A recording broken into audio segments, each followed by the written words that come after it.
still. Alex, put your sunshine down. Alex, No, I'm not playing Sunshine, I swear. I Alex, closed it. Alex, you have an addiction. You need to stop. That's true. I will not deny that. Listen, hi.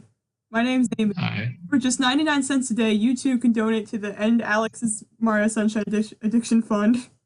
He has a problem. We need to get him help, but he won't listen. No. We tried interventions. It doesn't work. Here's a picture of a crying kitten. Here, this is In the arms of the angel.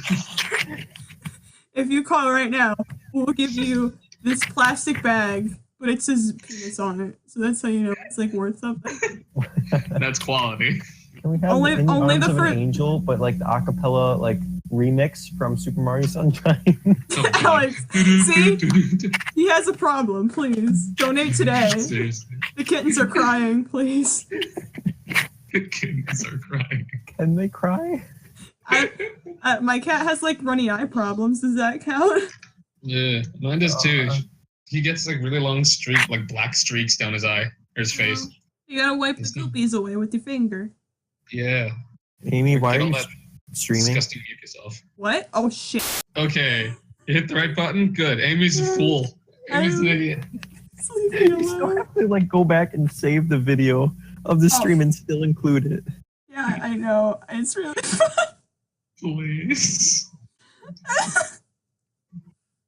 I'm gonna take the clip and I'm gonna put it in at the beginning. God, we're so professional, aren't we? We're professional. For those not in the loop, I went to start recording the podcast and I hit the start streaming button. Everyone heard my introduction.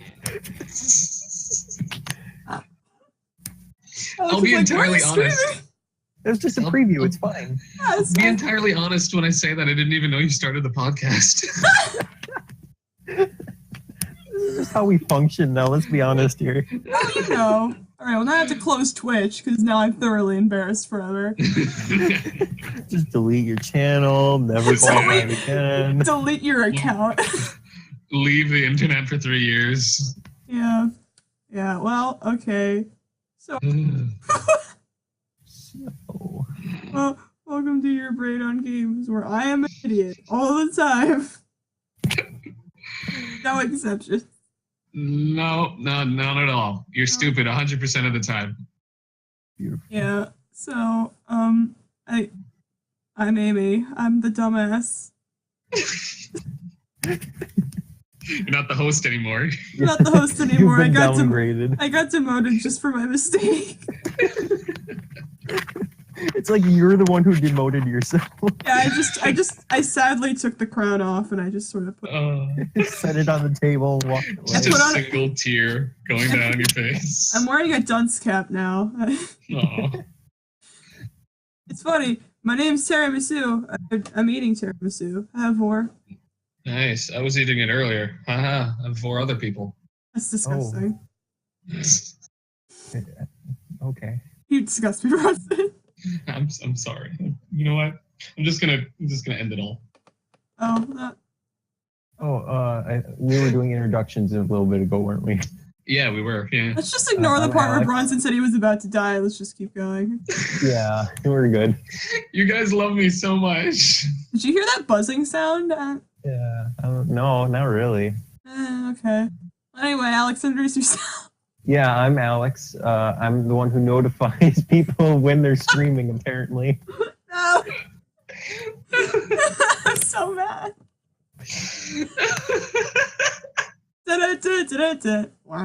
Wow. My name's Bronson. Oh my god, it's a ghost! Shut up. My name's Bronson. I'm the one who's ignored 24/7. Yes. It's okay. Who is You're that? valid. What? What? What? What? Who is that? In the butt. What? This podcast is I canceled. think my internet died for a second. I'm sorry. That one was genuine. Oh no. It was the first time. The internet's trying to stop this from happening. God. Can we just reset everything? Yeah. No. New podcast. Boom. Here we go.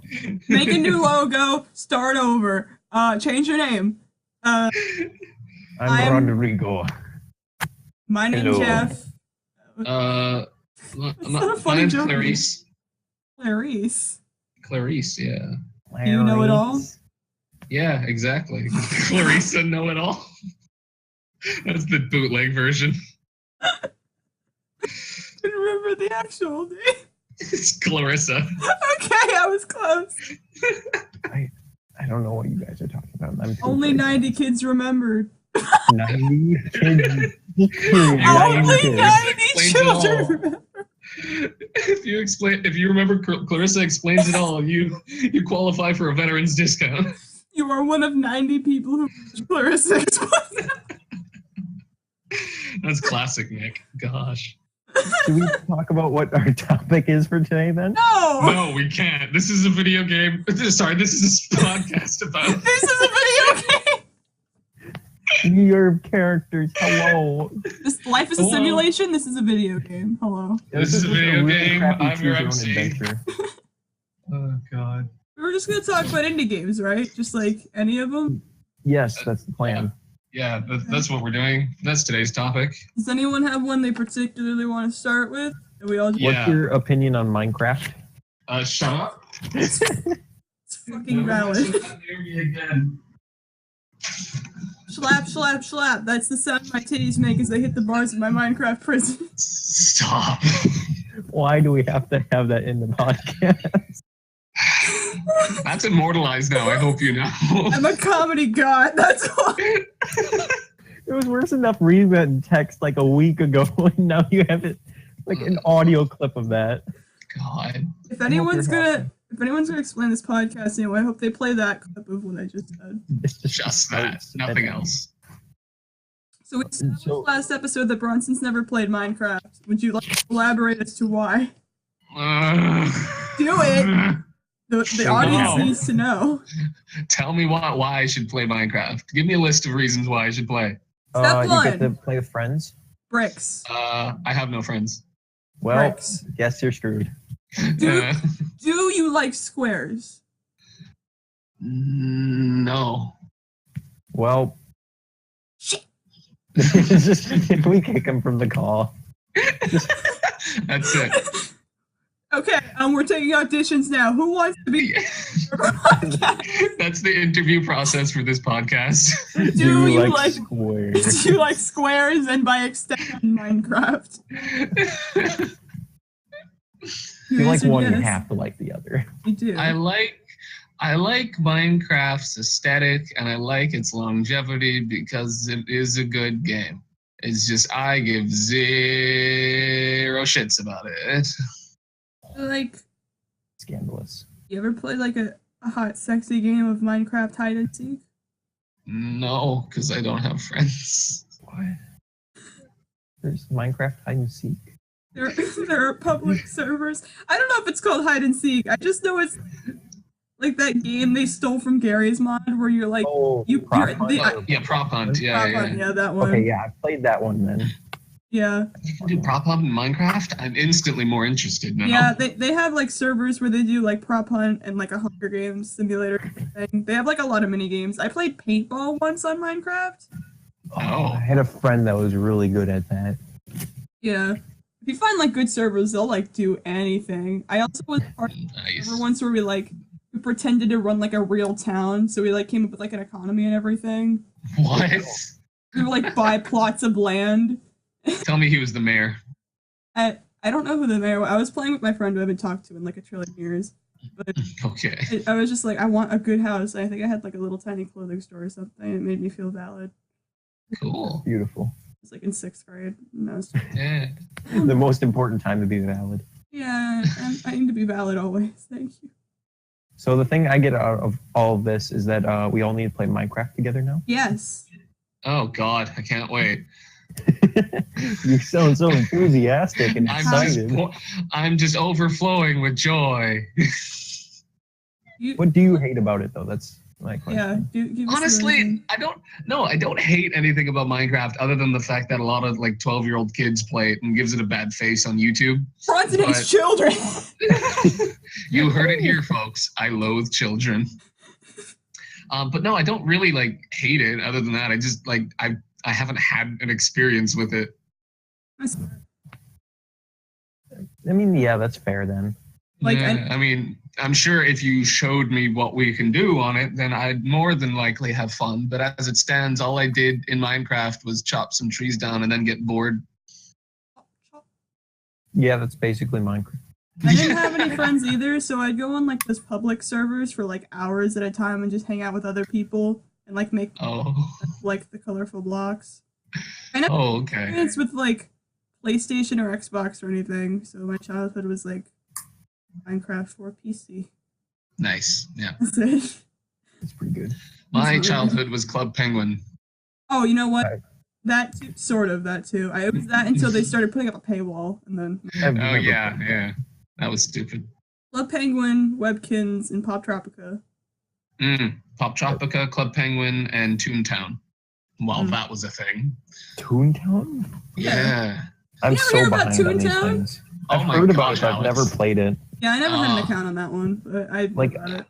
I did I did for a Webkins. My really brother did short like time. Skull Kids, and then we did Poptropica. Poptropica's valid.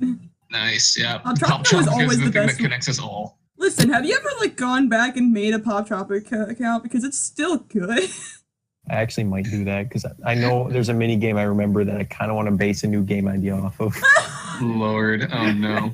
I always go back and I play like the superhero island, and I'm like, yes. Yes, yeah. Pirate Island, 10 out of 10. I Should we go back to indie games? no, hold Yeah, on. I like the Space Knights one. Okay, I'm sorry. Does that count as No, an indie that's- game? Do like those website games count as indie, except for Penguin, which I think was connected to like Disney or something?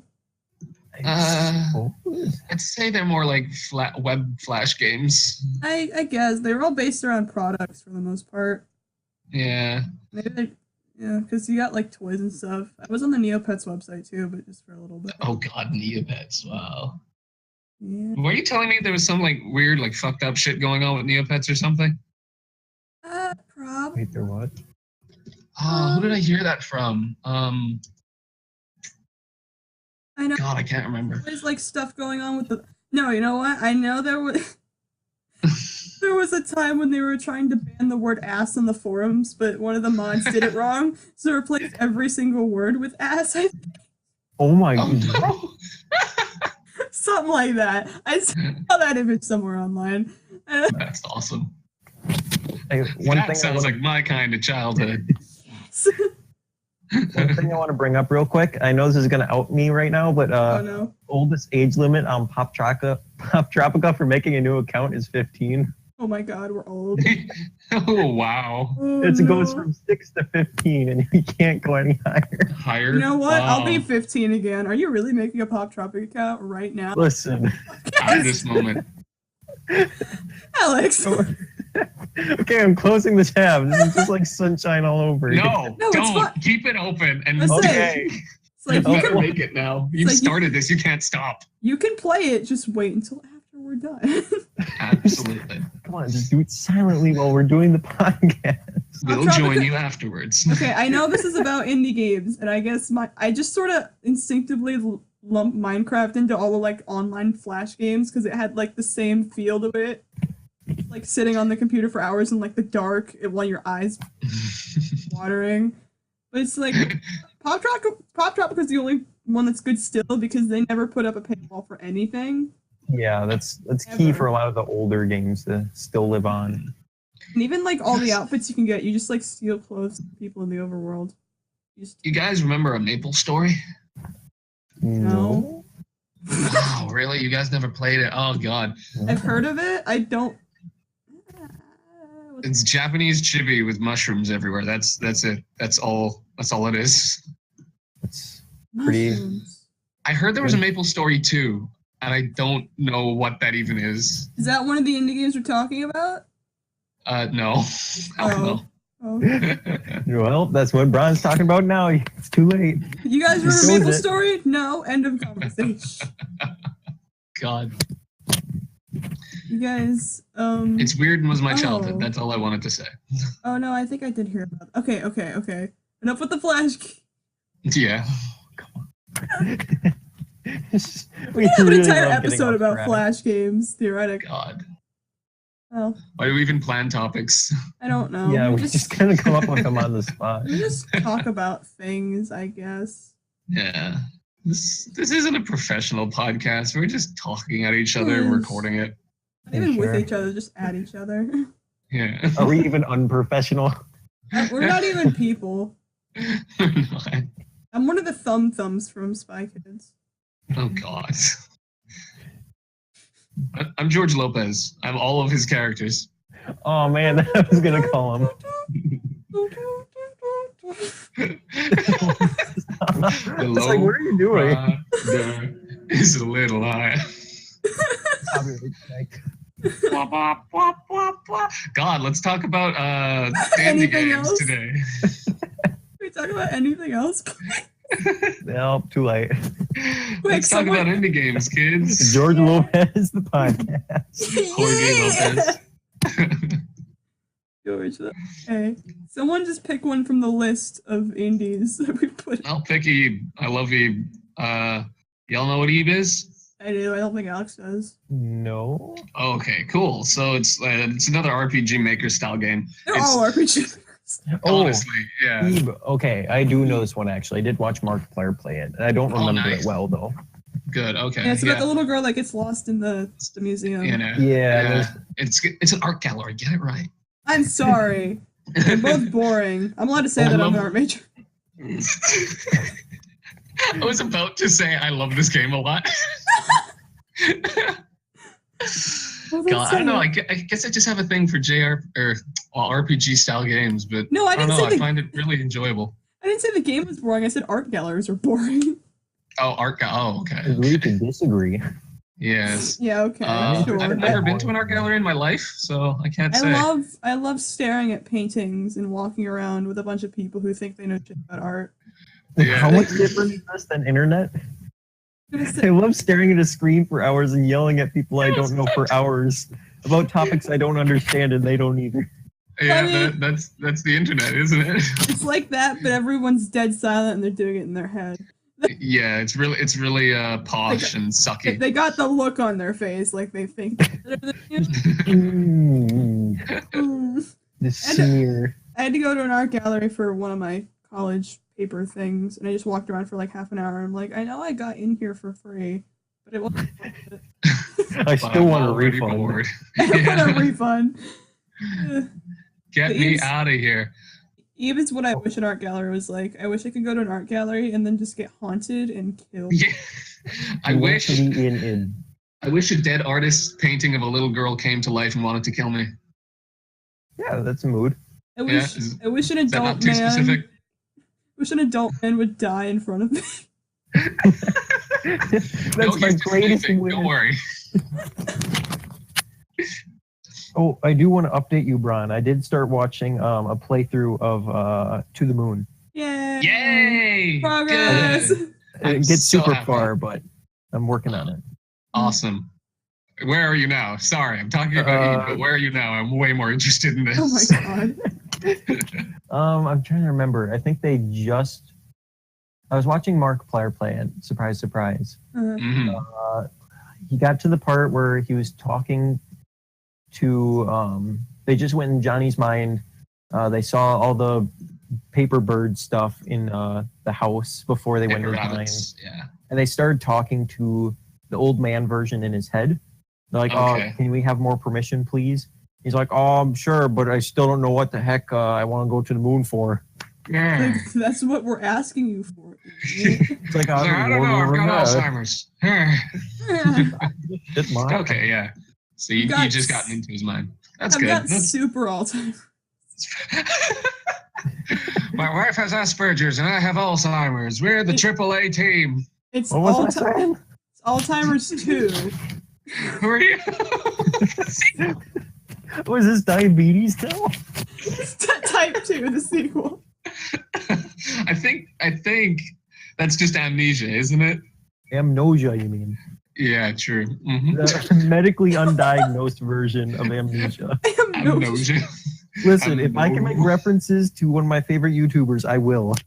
Oh, Okay. I didn't even know that was a reference. I was just. Yeah, and I have to, okay? I'm not taking credit for it because it's too good. It's fine.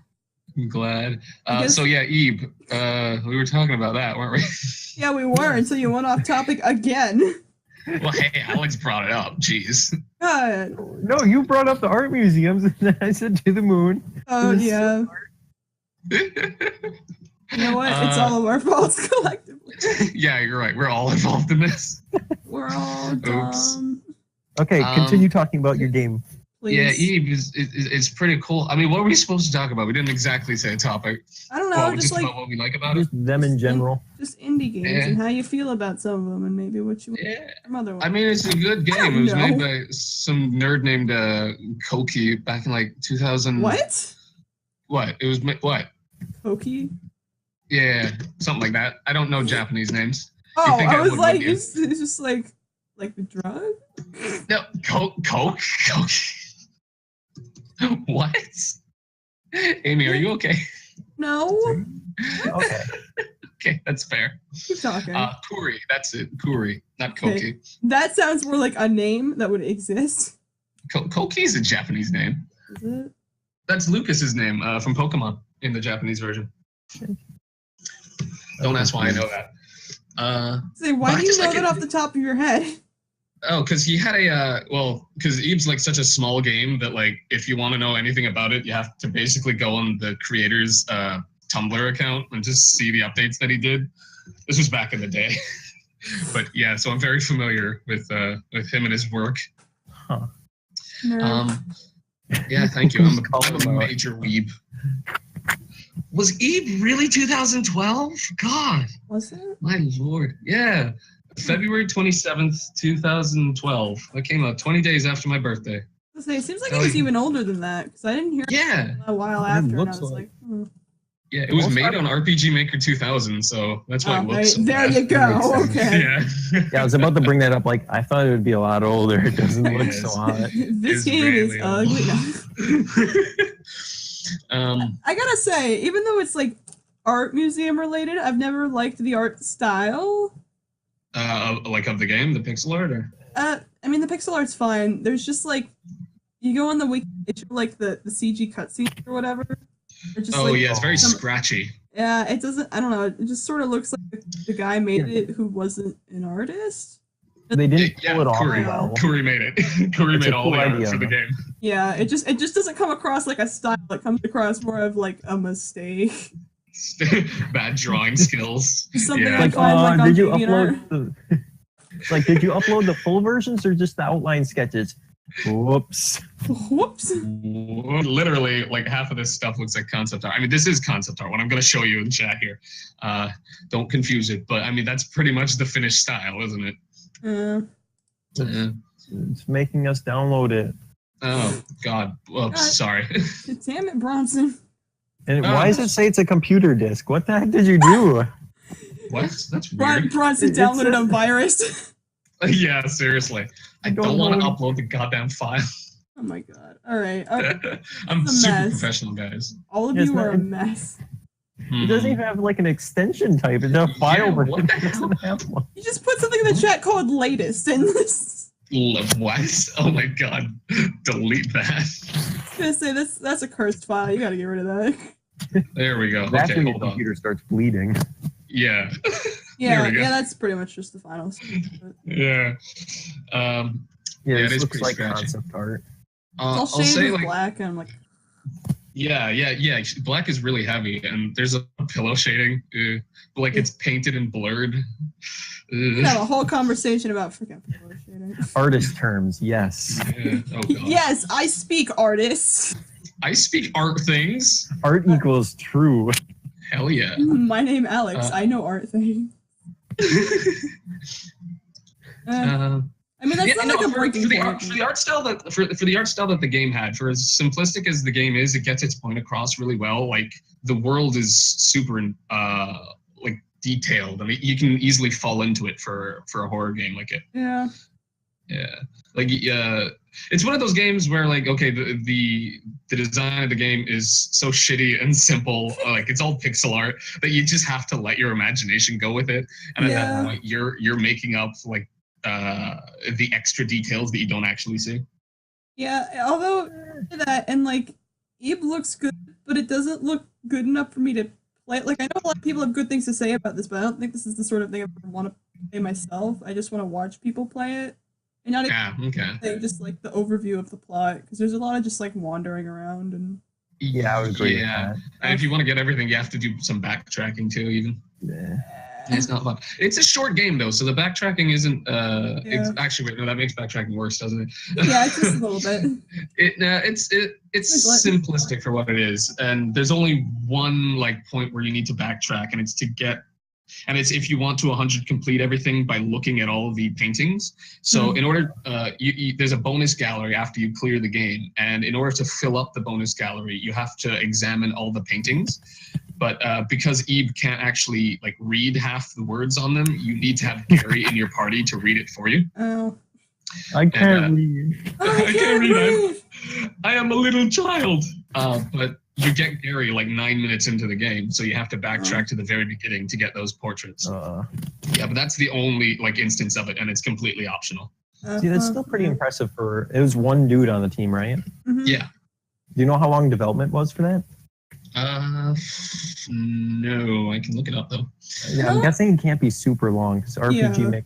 It's still tough to make games like that, but they usually don't tend to take the longest. Oh yeah, no. It's pretty quick, yeah. It doesn't take the multiple years of development like Stardew Valley did. or a certain game project you two were working on. What are you talking about? It's never what? There's nothing. You can't talk about that if we have nothing to show for it. Listen, we have stuff that works, just not for this game anymore.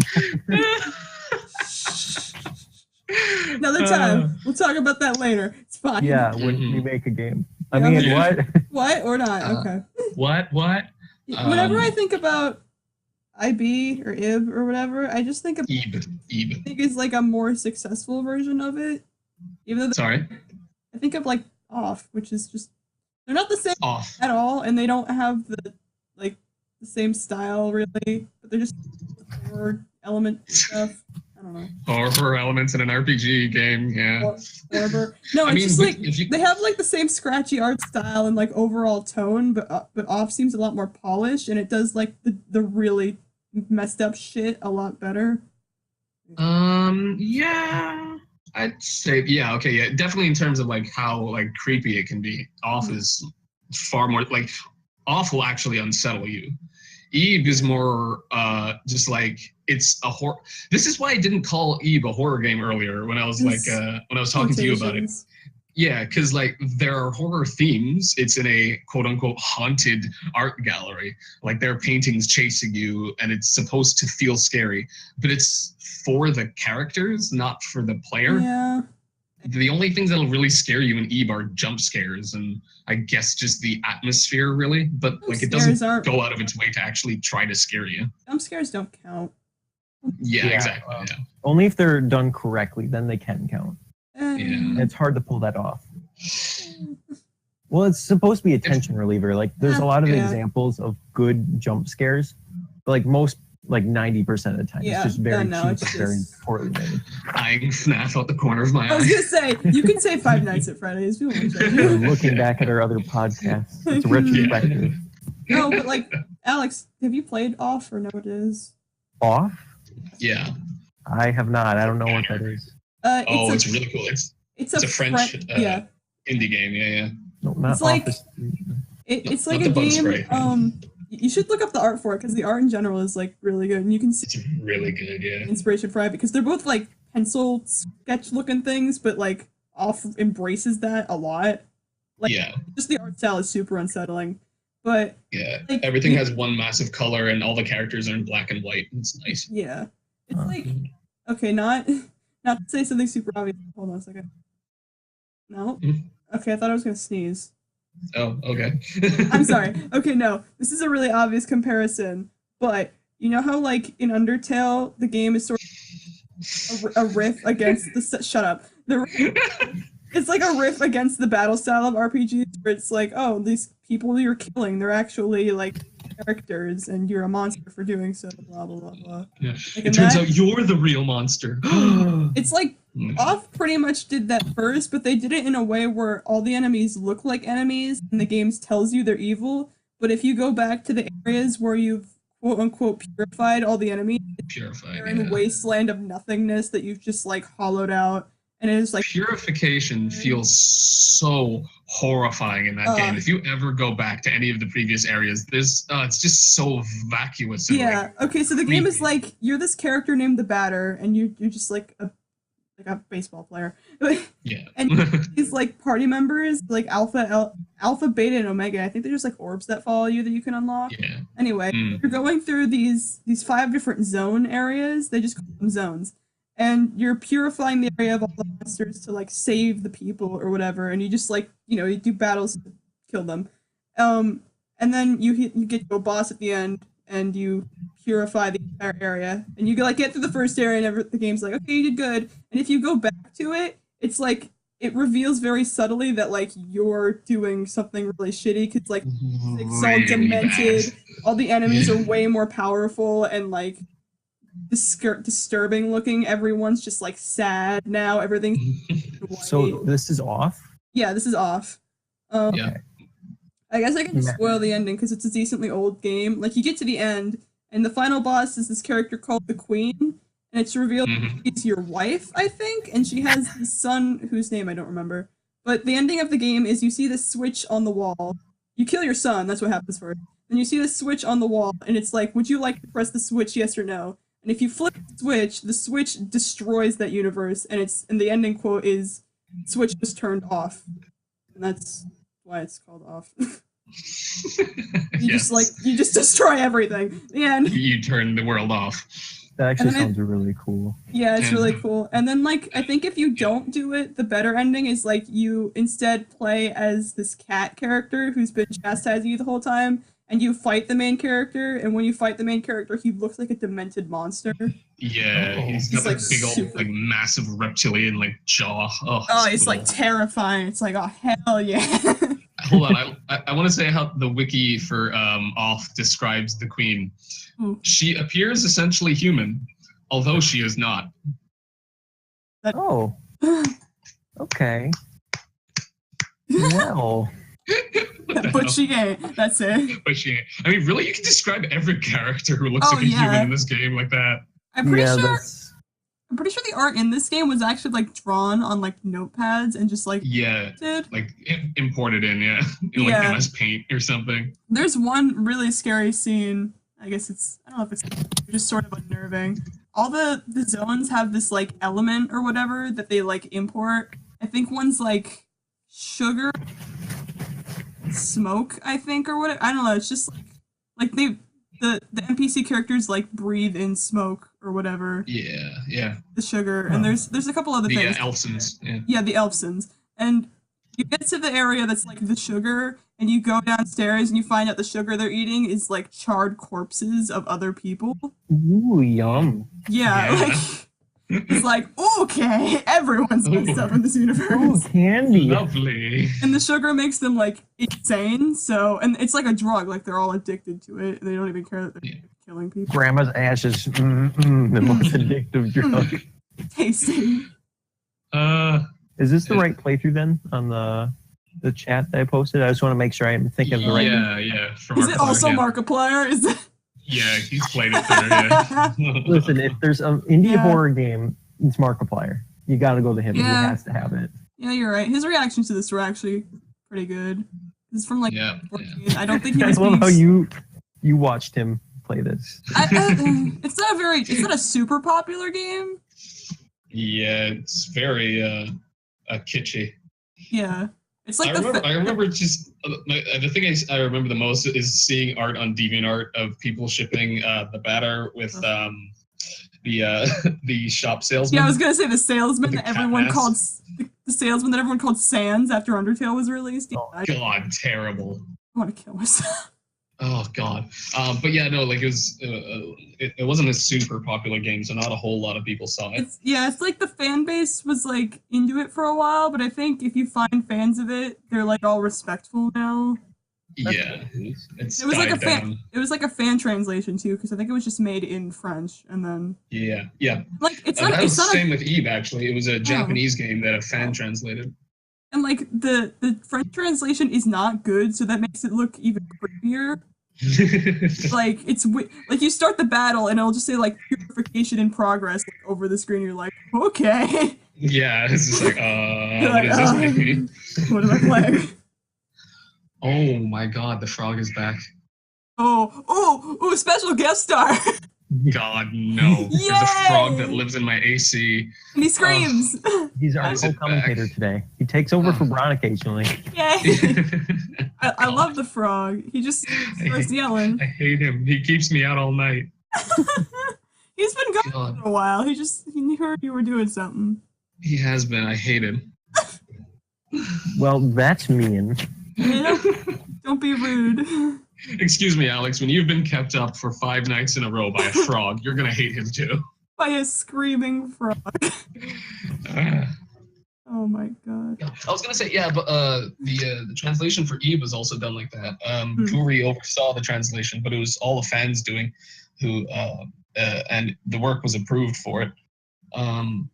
So because of that, there was like this weird moment in time where people were going to the translator for information about the game, like the characters. Like, oh, what's Eve's backstory? What are their parents' names? Like, It's like, I don't know, ask Guri.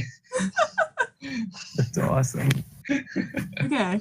Should we talk about another one now from our list of games? Sure. What's on the list? I've also been making my own list of some interesting ones. You can put them in chat. Yeah, I'll put them in chat. I've just been opening them up on Wikipedia. So can I talk about Cave Story? So there's one I have a lot of feelings about, but I'm holding off. I think I know what it is. Let me type it in chat here. Biggest oofus. Oh my god.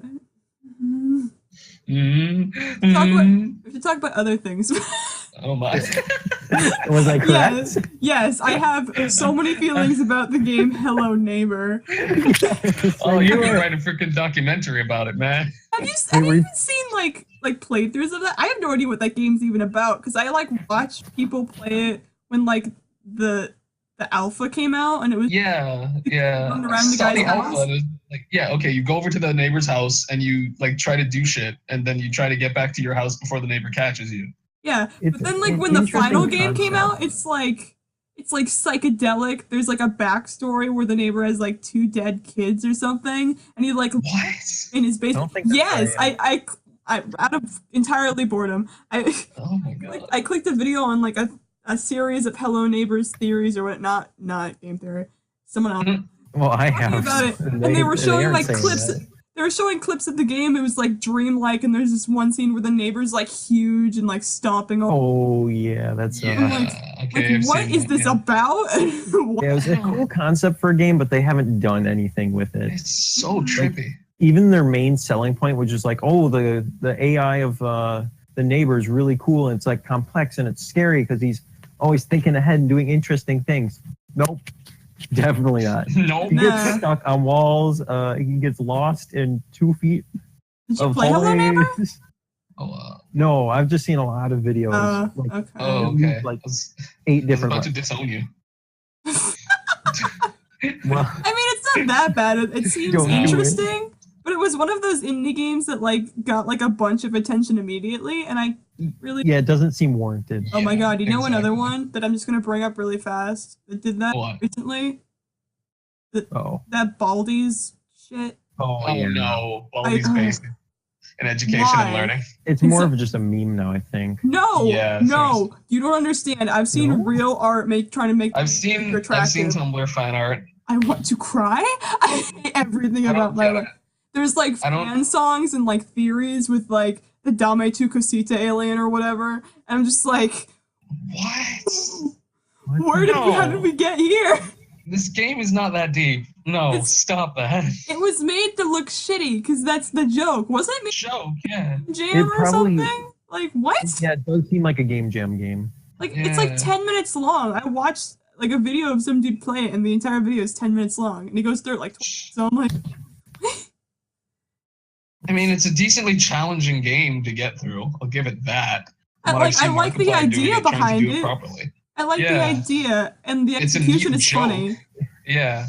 Yeah, I'm not even a big fan of the gameplay behind it because it's so similar to just like mixing Slenderman, changing the roles a little bit up, and then Mhm. adding like FNAF mechanics almost. Ugh. Don't you say that. Are you gonna deny it though? Why is it I like mean- all the YouTube fangirls like they just love really basic shitty horror game monsters? I don't know. I Is that really, from like the really don't creepypasta know. era? Because okay, listen, I'm gonna bring something else up.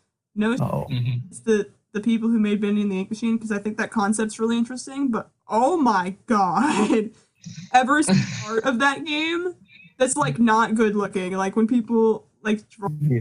characters like furries, I Yeah, that's true. want Yeah, to commit. it's just because they're Get animals. there. Man.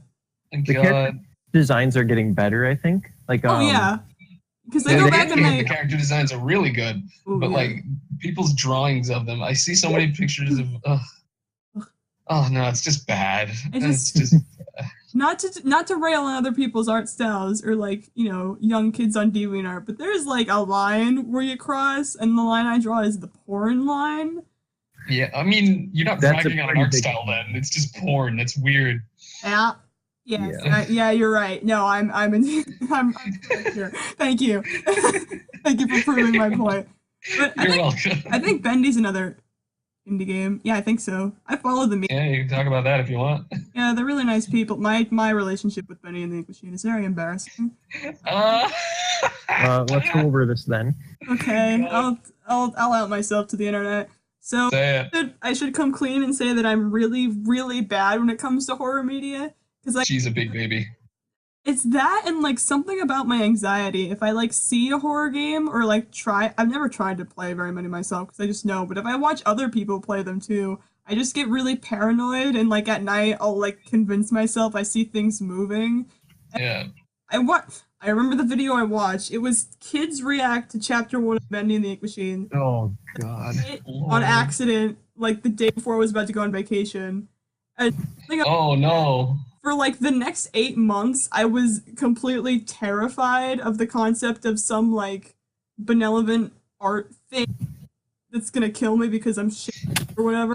I don't know. I just freaked myself out so much, and I'm already in the dark, so it was embarrassing. I couldn't like look anything up about it because I'd start like genuinely having a panic attack. I just felt really. Mhm. I know it's like a good game. And recently, I went back and started looking at it again and like all the songs and stuff. So I'm fine now, but I was just like, I'm so embarrassed. I remember you sending me like Like this. DM messages at 3 in the morning. It's like I'm having a crisis.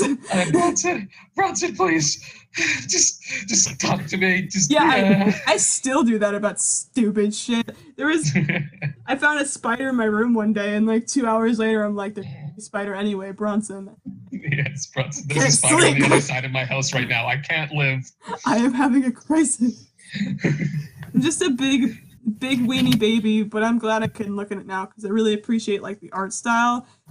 My feelings in the story are a bit meh because it seems like it's trying to do a whole lot, and I was kind of disappointed that like the 3D models aren't in the style of like the Yeah. cartoon characters. It's just sort of like empty. I was really when I heard about like a Cuphead looking horror game, I thought it would actually be in like the 2D animated style, and I was like, oh, that's neat. And I was like, oh. Yeah. Did Bendy come out after Cuphead? Came out before. After Cuphead. Yeah, Oh, it came out before. Yeah, All right. came out March of last year. They're probably both in development at the same time. They though. oh yeah, Cuphead's been in development for like 10, 20 years. Not 20 years. Mm. Yeah, Like on the no way wiki it's page it 20 says like years. they came up with the idea in like 2000 or something. Yeah. Messed up. It was in development for like That's, 10 years, so that's true. Yeah, because they had to draw every freaking panel. yeah, it's like hand drawn. Yeah, that's insane. That's dedication. But the fact that people have been making like fan animations of the fights pretty quickly is like Yeah. that's impressive. But then it still looks good enough that it would have been fine in game. Yeah.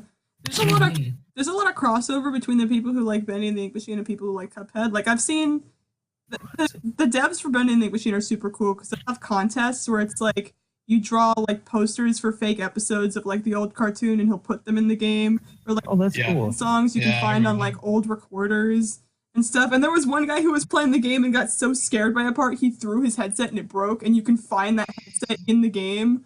Like Oh my god. it's really good. But like, That's so cool. there were also people who made like fan animations of like full episodes of Bendy and the Machine, and there's like a part with a character called the Projectionist, and he's just like this creepy dude with a projectioner on his head, and you can like see the animations like projected onto the walls as you're walking by. I think I've Oh, seen it. that's awesome. It's really good. I just really like. I know it can be #cringe at points. So can the Major Cuphead cringe. one. I really respect Cuphead.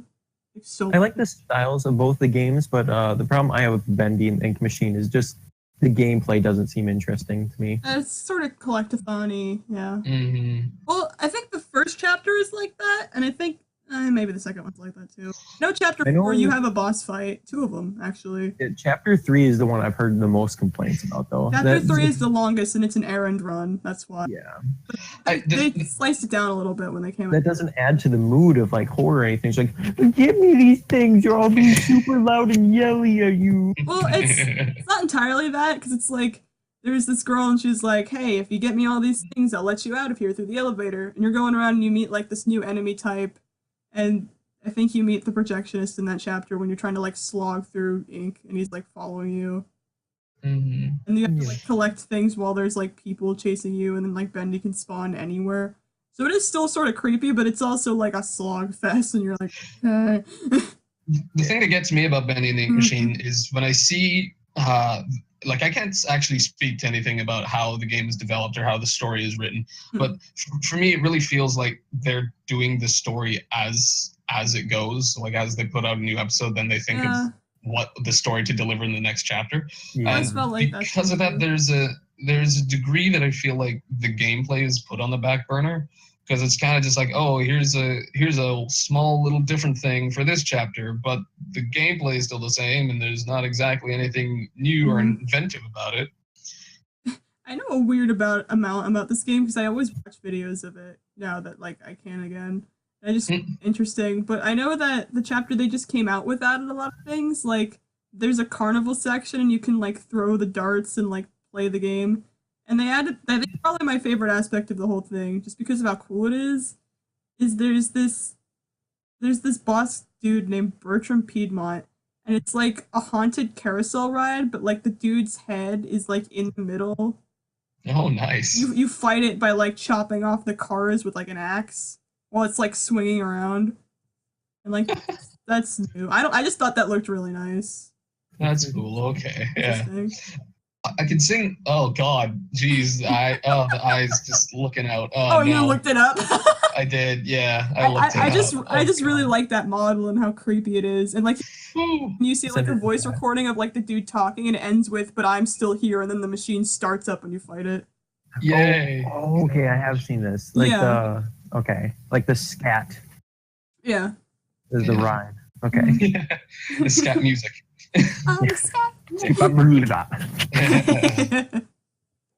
Okay, one thing I'm trying to desperately remember, because I don't know if it's an indie game, but I just want to double check to see if it is. Do you guys remember that game that was popular for a little while, where it was like you had a girl's phone and you were trying to figure out where the heck she was, and you're like, she might be kidnapped, so you're messaging all of her friends trying to figure out what happened to her and who she is? No? Is this not ringing a bell to anyone? No. Okay, so if they know it and they're watching this, write in the comments, because I can't remember the name of this, but I feel like it's an indie game. That sounds like an interesting idea, though. Yeah. I know Jacksepticeye played it, and I Of course. can't find the video. Oh, all right. What style of game is it? It's just you staring at a phone screen the whole entire time. Oh, but okay. Little things here and there, like glitches to the screen, noises in the background. It's like really tiny details, but they're so cool. So it's like a sound-based horror sort of thing? Kinda. Like most of the problems are like you interacting with the phone and trying to figure out what's going on, having creepy interactions with coworkers, trying to figure out whether or not you did something bad as the character. Oh no. Okay. There's if you find it, I want you to send that to me. Yeah, I'll try to find Jack's video on it. I know there's this one part where it's like you're like looking through her contacts and stuff, and all of a sudden like her screen like glitches out and it goes to the front page, and before the background image for her front page was just her face looking at like something in the distance, and when it flashes back after that glitch, it's staring right at you. Ooh. And it's just like such a nice little detail. She's Oh, in the God. phone. She's looking at you. You see? Is it Monica? She knows what you're doing. Just Stop it. oh, isn't Doki Doki an indie game? Yes, it is. That's Yep. actually here. I'll post this Cancel that. list of the stuff I was searching. Oh, cool. Oh my god, that's a lot of games. Whoa, that is, yeah. Yeah, there's a lot of really cool. Oh my Don't god, starve Octodad! Yeah, I know. Yeah, whoa. Yay. That was made by a team of college students too. I think for one of their final projects. Mhm. Really?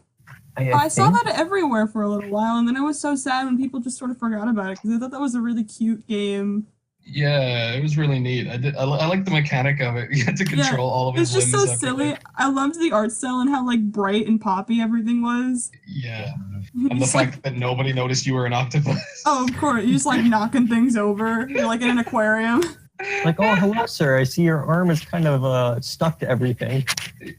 Yeah, you like stick the hand in like people's faces as they're walking by. Yeah, just smack them all up. Simulacra. That's the name of the game. Sorry. Oh, Simulacra. Oh. interesting. Simulacra. Let me check to see if it's an indie game. Yeah, it sounds like it would be if it's something that small. I'll send Jack Oh, no. because he does a really Oh, good job of it. Okay. Bronson, did you look it up? Oh God, no, the eyes. Oh, I don't like the eyes. Oh no. Lord, that's not Eyes. okay. Oh, yeah, glitchy images. Yay! Oh no. Yay! I hope you find this more funny than creepy, because I'm just finding it flat out like creepy. Oh, it's creepy and funny at the same time. Great. Oh God. Awesome. Wonderful. I'm so Can I- glad. Can I just No, say I really you want too. more indie games like Octodad? Like so bad. Yeah, that's fair. We Like, need I a lot don't- more more cartoony games. Yeah, I don't have a problem with like sort of creepier games or like I don't know, like sort of rough around the edges. Like Don't Starve has a very like gritty style. I don't know if that's what the game Yeah. I don't know anything about that. But you don't see a whole lot of Yeah. games that are like super poppy and just like straight up cartoonish and everything's happy. You're just having a Yeah, good Yeah. that's why I Well, put Don't Jazz Starve. Punk on this list too. Jazz I don't know Punk. what that That's it. is. Continue, Bron. Sorry. Sorry, no, go ahead. I was gonna say, with Don't Starve, the art style is meant to invoke like Tim Burton. Yeah. Oh yeah, it's very Tim Yeah. Burton-y. Yeah. I like that art style. But Sketchy lines, very muted colors. I don't even know what that's looks like about. it's printed on wallpaper. I have no idea like what genre that is or like what Oh, it's kind of like Minecraft. It's a survival game where you have to forage and like survive. Oh yeah, really? I thought it was that's the name. story based. Huh. I think it is. It might be. Oh. I don't know. I didn't see a whole lot of it, but I know like Okay. the general gist of it. Just like what I've seen of it looks like it would be like a story based like RPG Yeah. thing. No, it's Maybe it's not. it's open world survival. Oh, I see another game on this list that I thought was really interesting. Keep Talking and Nobody Explodes. That was an indie game. Oh yeah. Oh yeah, that was cool. Yeah. Didn't the Grumps play that? They did. Yeah, the Grumps played it. I think they This- did it in VR. Yeah. Yeah. You have to do it in VR, Yeah. don't you? No, I think there's Oh, yeah. computer versions too. Oh. Yeah. Okay. Where one person sees the manual, the other person sees the room. Like the idea is interesting, but I feel like flipping through a huge book while someone's trying to play would not be Yeah. as fun in real time. Yeah. I think it's more situational. It's kind of like one of those things where you have to make your own fun of it. Yeah. Mhm. Yeah. Yeah. Like it feels like a party game. Oh, it does. Yeah. It would be good to have like two people on the book and have one person just screaming at him like, "Where's the bomb? I lost What the did I- bomb. Please help." What's on the bomb? What's on the What's your X say? Ah! It was really fun to watch them play that. I like that idea. Yeah. It reminds I me did there like was- it a lot. I don't know if this was an indie game or not. There was some game that the Grumps played. You were like a secret agent doing things. And this is dumb. You had I don't know. I just remember they were like in a car or something. I know it was VR because they were like shaking the camera around. They were like in Oh. a car and they had to like break out of it. And there was Oh. glass outside that would. What was that called? Shit. I thought it was. It was free. Oh, I know which one you're talking about. Oh, thank God, because I was saying nonsense. Yeah, it's like you're stuck in the car and there's like you try opening up the glove compartment. There's TNT in there. Yeah. Whoa, what? You have to like get out of the car, but there's like Right. poisonous gas around you because you're a secret agent with like information. And It's a Oh, VR okay. indie game. I know that for sure. it is or it isn't. Yeah, I think it is. Okay. Mm. I just remember that like You were in like a lab trying to like quickly make a potion. You could just like throw things around, just like stick notes up in like midair or something. Oh, okay. What was that called? Where is it? I know I've seen it before. Yeah. I've seen a lot of people play it. And the Grumps played it, and they were like yelling. I expect you to die? Yeah. Yes, yeah, that's it. Okay. Oh, wow. Yeah. I'll look this up. I didn't see them play this, I guess. Yeah, for some reason I thought that was the same as Keep Talking Nobody Explodes for a little bit, because it's like the same type of title. Yeah, it has like the same style looking thing. I could hear like the narrator's voice in my head, and I didn't know how to explain it. It's like posh British, like oh yeah, spy voice, like James Bond, just like, okay, here's what you have to do now. Here's what you have to do. I gotta go watch that. We have to watch that playthrough. Wait, Ron, did you say you didn't watch them play that? No, I didn't. No, Okay, I have no clue what you're talking about here. Yeah, we have to watch that because that game is hysterical. Yeah, it looks pretty cool. It's really funny. They did a good job. The art style's reminding me of oh god, jazz punk. Sorry, jazz punk. No, what's it reminding me of? A little bit of Team Fortress. Yeah, I can see that. Oh yeah. And the big one was oh god, what was it? Quantum something. Oh Quantum shit! Break? Sorry. Quantum Break? Break was it? Shit! No, not super hot. Oh my god, what was that called? It had John Delancey as the. Was it just called Quantum? No, it was something else. Quantum Conundrum. That's what it was. Conundrum. That's it. Yeah. Yeah. Oh, that's really. Was this one indie too? No, this was Square Enix. Yeah. I remember that was. It got the same reception as an indie game. That's the thing about it. Yeah, it might as well have been an indie game, but yeah, I just remember it being like it was trying to be Portal, and like it sucked at that. It was just a shittier Portal. Yeah, just like I thought it was funny at least. I like the characters and like the setting and the world was really goofy and weird. It has a very like unique feel to it. Like when you watch it, it does look a lot like Quantum Conundrum though. Every once in a while, I remember that game exists, and I'm just like, oh yeah. I've never heard of this game. I watched Josh Jepson play it in like 2014. The only reason I know this game exists is because the scientist is voiced by John Delancey, who is Discord from My Little Pony. Oh, that's a hard. Howling at the Moon. Of course. You know, now that you say that, I can hear it, so yes. Yeah, it was literally his voice. He didn't even put on something different. No, he didn't. It was fun. I want to play that. Should put that on my wish list or something. Oh yeah, I wonder if it's cheaper than Portal. It's $9. Oh, okay. So I maybe don't know how much Portal costs. Yeah, whatever. Yeah, buy Portal too. Well, I already have both Portals, so that's fine. Oh, good. We'll buy them again. Jeez. I played 2 with you. God. Okay. Yeah, you glitched the game immediately. I remember that. Yeah, I did because I broke the tutorial. I'm an absolute beast. Okay, How did you do that? I still don't know. Wait, I have a question. Yeah. What is Pony Island on your list? Oh, I've heard of that. You've heard of it? It's something disturbing, I think. Is it? It's kinda. Yeah. It's supposed to be like a bait and switch thing. Platformer. It's, how do I even describe it? I've watched a few people play it. Is it like those running like side scrollers, kind of like the Google Chrome dinosaur when your internet's out? Yeah, they used to have like a unicorn one of that. That's what it is. This is pretty much it. Oh. Yeah. That's it. Yeah, it's Pony Island. Like it looks like a really cutesy like arcade game, but then it turns out like it's haunted by literally haunted by the devil. Oh. As you play through the game, it like consistently gets more and more messed up, and you have to like navigate your desktop to try to get to the evil inside the game to purge it. Oh, that's neat. Yeah, it's a cool idea. It even has you like editing some of the game code. Yeah, stuff up so that way you can actually access files that were like restricted or broken before. This came out after Undertale? Yep. Huh. I thought this was older actually. It was pretty recent. I found a lovely image. Oh no. Oh, That's just, you killed Jesus. You killed G. I'm sorry. that's Amy. That's Amy. No. That's you. Heretic.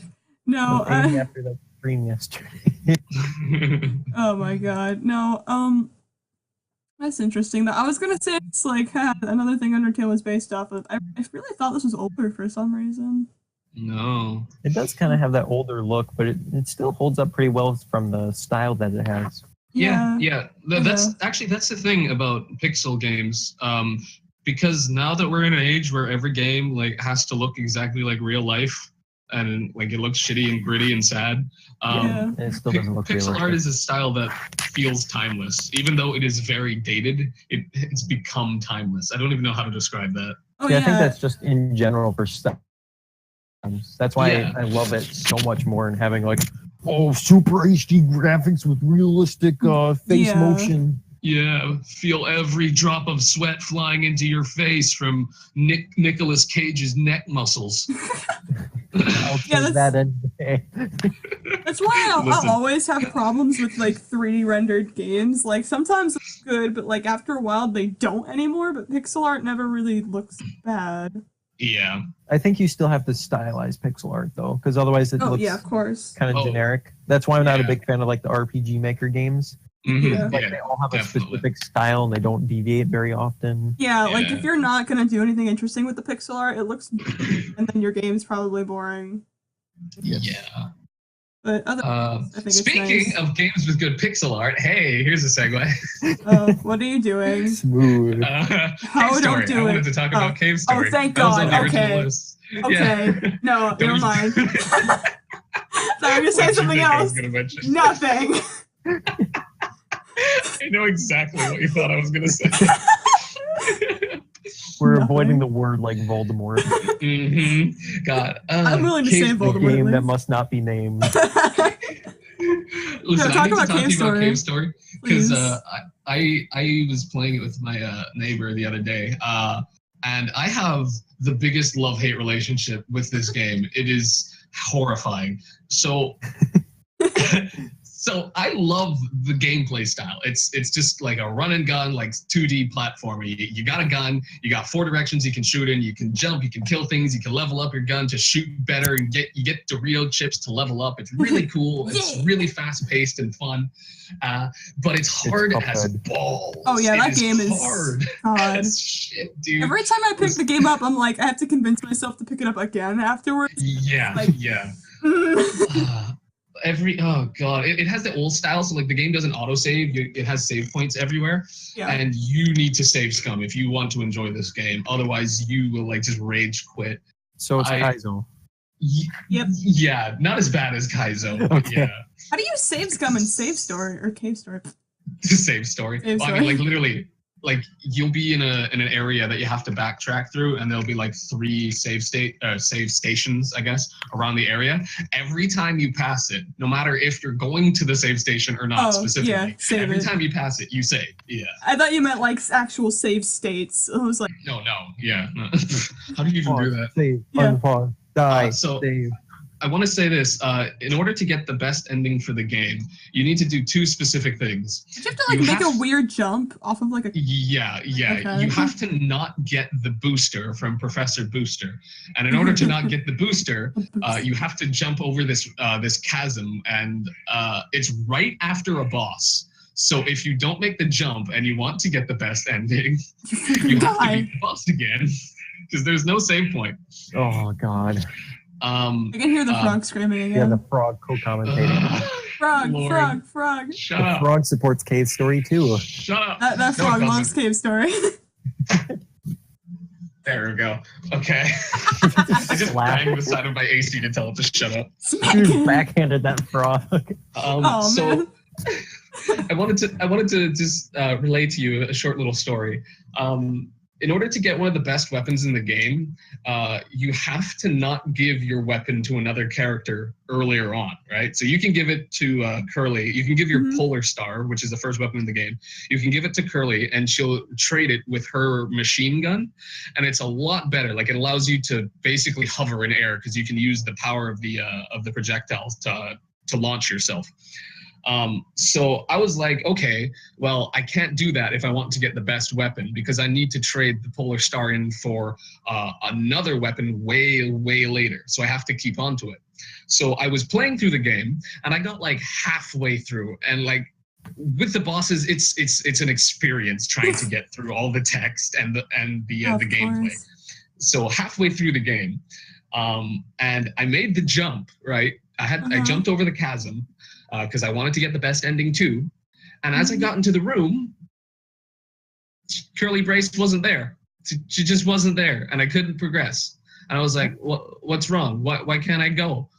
And it turns out the thing that happened was that I need to get the machine gun or get the booster. I can't not do both. So you can't beat the game with the best ending and have the best weapon. And I was so pissed at that, because I had to reset the entire damn game. Wait, don't you have to actually like use Curly to get the best ending? Yeah, so you have to save Curly, which is a whole nother set of hoops that you have to go through. You have to get some medicine for her in the labyrinth. You have to get a tow rope before you face a boss that you can easily just walk right past. Then you have to drain her of water, and then you have to pick her up from the bed, not leave her on the bed. Drain her of water? Yeah. They're all robots. Yeah, they're all robots. Okay. Yeah. Well, both your main characters Sorry, are. that sounded weird, didn't it? I thought, like, Drain her. Yeah, Curly Brace and the main Dehydrated character person. are robots, rather. Yeah, there's a whole lot of stuff that you have to go through to get the best ending. And I thought you had to beat the game to unlock her in the first place. That might be in the Wii version. The Wii remake, yeah. Okay. Yeah, but I'm playing the original on PC for free. I was gonna say, because my friend told me that, but she had the Wii remake, so. Yeah. The Wii version has updated graphics, which look kinda alright. The thing I never understood about Cave Story is that like there was no one artist working on it. So the original artist style draws them with really big heads, and Quote has a certain design. Quote's the main character. Then the promotional artwork for the game, when the game had promotional artwork after it got famous, was a completely different artist. Yeah, of course. And then they remade it for like Cave Story 3, and like the game had 3D models, but they kind of looked like the original sprite. It was weird. There's no consistency across the series. Yeah, no. Series, I say in quotation marks. It's literally one game. I mean, but all the art styles are good. It's not. They are. Yeah, they're very valid. My favorite's the the Wii style. Mm-hmm. Oh yeah, I like the updated ones a lot. Yeah. What was I going to say? Like a square. Yeah, he's very blocky. I don't get. Block boy. It's weird. He's adorable. The thing I wanted to say about this. Here's a taste of Nintendo hard in Cave Story. The final cave boots all your weapons down to the first level. That is, if you're playing it correctly. If you have Curly Brace and you got the second booster, not the first one, and you get to the final level, the cave is a lot harder. It's filled with spikes. You have to use the booster to get through all these narrow passageways, and all your weapons are downgraded, so you're basically instantly gonna die. If you didn't hit that save point before the entrance without full health, you're screwed, essentially. Oh, freaking. Wow. Alright, I looked up the promotional art for Cave Story, and immediately I got Curly Brace porn, so. Oh God, oh Lord have mercy. I have save search on!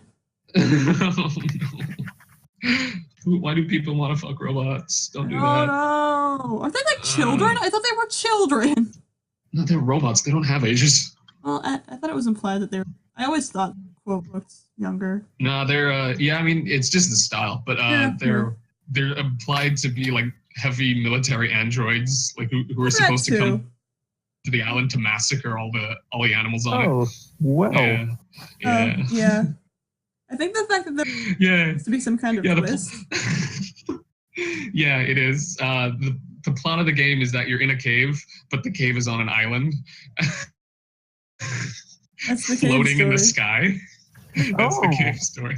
Well, You play as Quote, who is a robot that was sent to the island in order to massacre all the life forms on it for science, basically.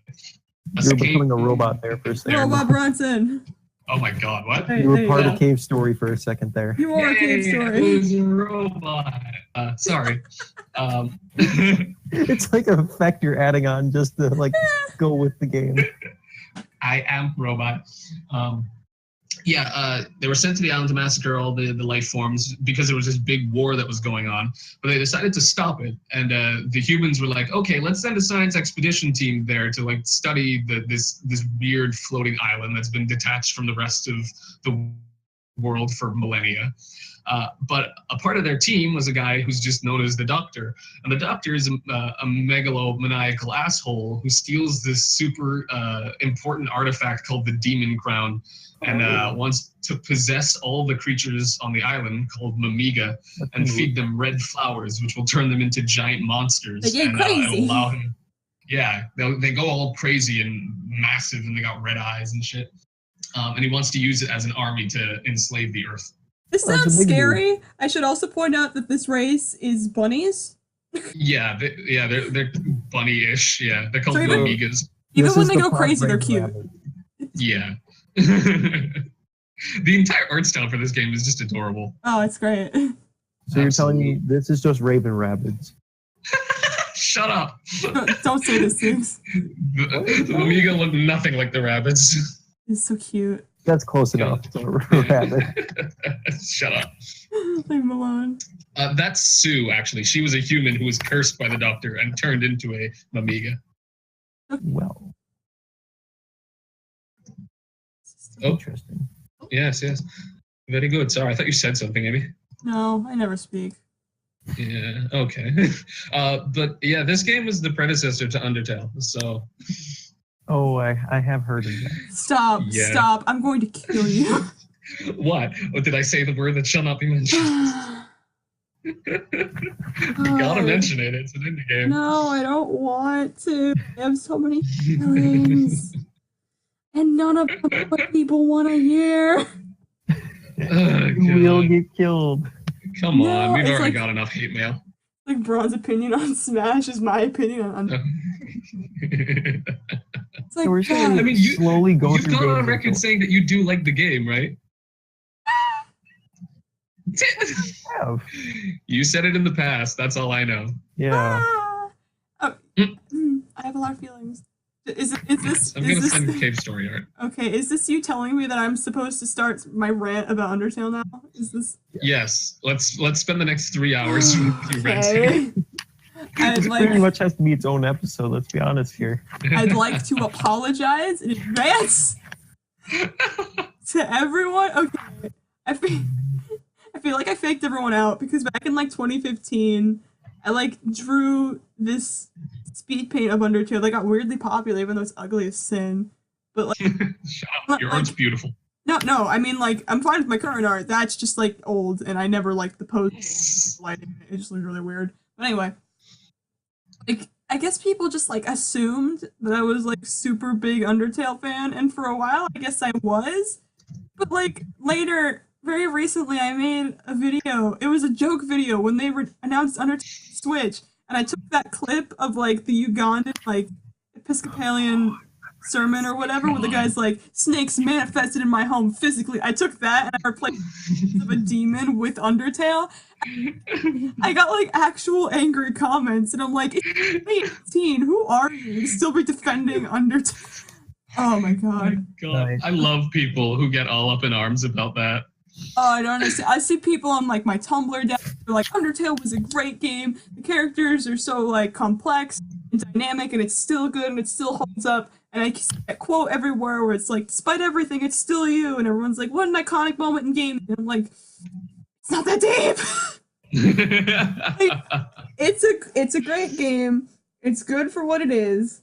But when I see these like massive hot takes where they go in depth about like how Chara wasn't actually like a villain, like Hold up. what? Don't interrupt me. Kara. Oh, I'm sorry, Kara. Is it I said really? Yeah, because it's character, as in Yeah, she's the character. character you Chara. play as. Yeah. Okay, but anyway, I always say Chara for some reason. I don't know why. Yeah, no, it looked like Chara. Yeah. I Yeah. mean, if you abbreviate every word, that doesn't mean it's going to sound like the beginning of the word still. Alex, Yeah. you're not valid. Alex is valid. Okay, anyway. This is what I get killed over. I saw this massive long hot take. It was like, Chara isn't the actual villain. They were abused by humans. And they went back. Shut up, I'm going to keep saying it like that. And they went down to to whatever the shit, and they weren't bad. I don't know. I was just reading. Chara's such a complex character, and they're not evil, and you calling them like a one-dimensional evil character is like spitting in the face of the game. And I'm like, this character showed up for approximately 2 minutes to erase your file and kill everyone. And that, like, it's not. Undertale's like a 5-hour game, and no matter how much you want to think this, it's not as deep as you're making it. Yeah. I like to imagine you're reading this like review on Chara, whatever. I like the tone of voice that you were kind of describing it with. I like to imagine that's how you were reading it in your head.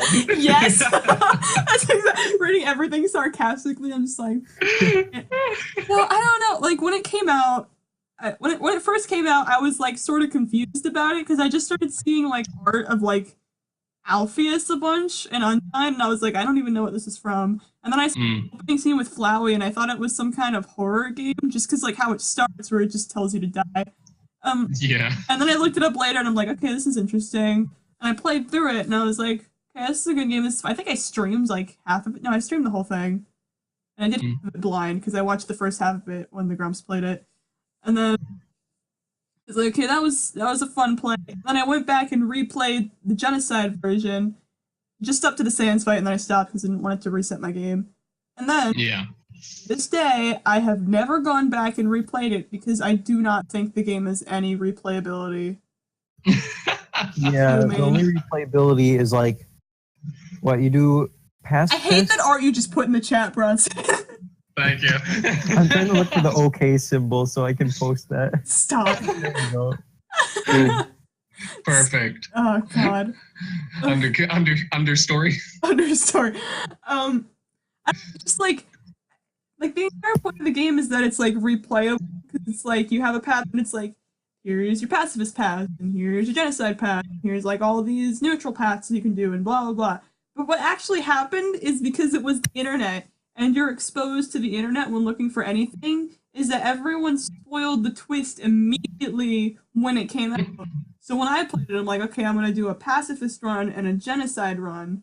But once you do one pacifist run and one genocide run, there's no point in doing any of the neutral ones because the core gameplay doesn't change. You just get a blob of dialogue at the end, and that was sort of disappointing to me. It's like, I kind of wish there was just like a lot of little things that changed.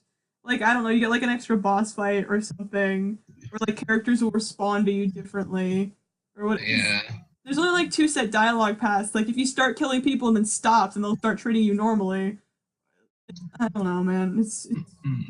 They're just all set events, and it just disappoints because of the way everyone talks about it, like it's God's gift. And then the other thing that pisses everyone's like, oh my God, it's so revolutionary because it's like the one game where you like go into your files and you like mess with stuff. It's not the first. It's It's not the first, not the last. It's not the last. No. It did it It did it well, but not fantastic. It did it. Yeah. It did it okay. It didn't do it in a way that interested me because it's all optional stuff. Like, if you wanted to find that like art of Gaster or like his like 17-second song, then you go into the files. Yeah. And then like the Flowey fight is like set up to be the kind of thing that like it shuts down and like force reopens, and that was cool. Yeah, that was. I like that a lot actually. It just forces your game close. It's like, alright, I'm here to fuck shit up. I don't know how they're going to implement that onto a Switch, which is why I was hoping this game would never get ported because it only works because it's on a computer. Because that's that's a very good question. How is it just going to send you back to the menu? Yeah, it's like it just forces you back to the menu. I mean, I actually bet that's what it's gonna do. Yeah, probably. But like, I don't know. And there were a lot of like story elements that bothered me because it's just like it's very like black and white morality, even though the point is that there's no black and white morality. So it just like. It confuses its message, and it like ham-fists the thing. It's like, hopes and dreams, save everyone. You kill anyone, you're a bad person. You gotta forgive everyone. Are you gonna forgive this guy? Yes, you're gonna do. You gotta forgive Flower. You gotta forgive Azrael. You gotta beat the game. Everyone's happy. Wow. Either that, or it's like, you're a crazy genocide person. Everyone's dying. Sans hates you.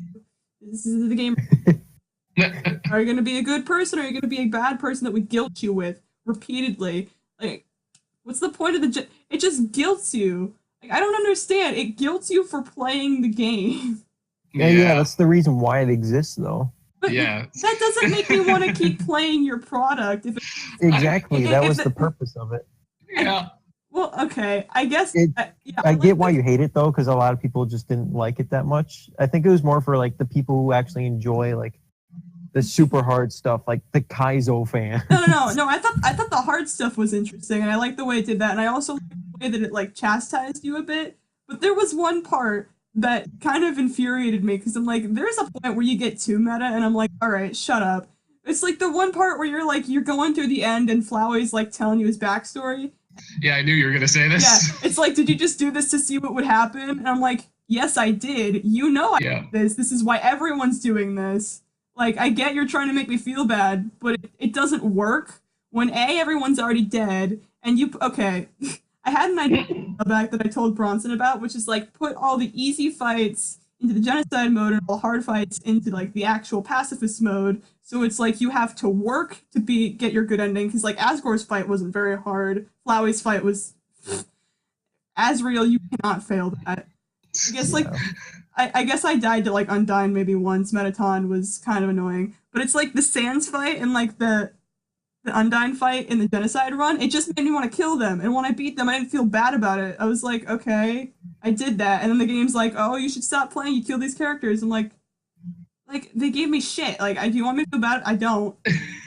but again, I don't, that's the point. Yeah, it's like, it's supposed to make you feel like a monster, show that you're a monster for killing all these people, but it's like, I felt bad for killing some of them, but no, it's not supposed to the fact that they're so difficult to kill, right, that it annoys you, isn't supposed to make you feel like a monster. It's supposed to give them precedence for calling you a monster, because you battered through it in order to continue the genocide run just to see what's happening. I guess, but I don't. Yeah, your point makes sense though. Mm-hmm. Yeah, like I get it. I remember I was trying to look for the DM you sent me. Yeah. Your my 1 hour rant where I just listen off all these ideas.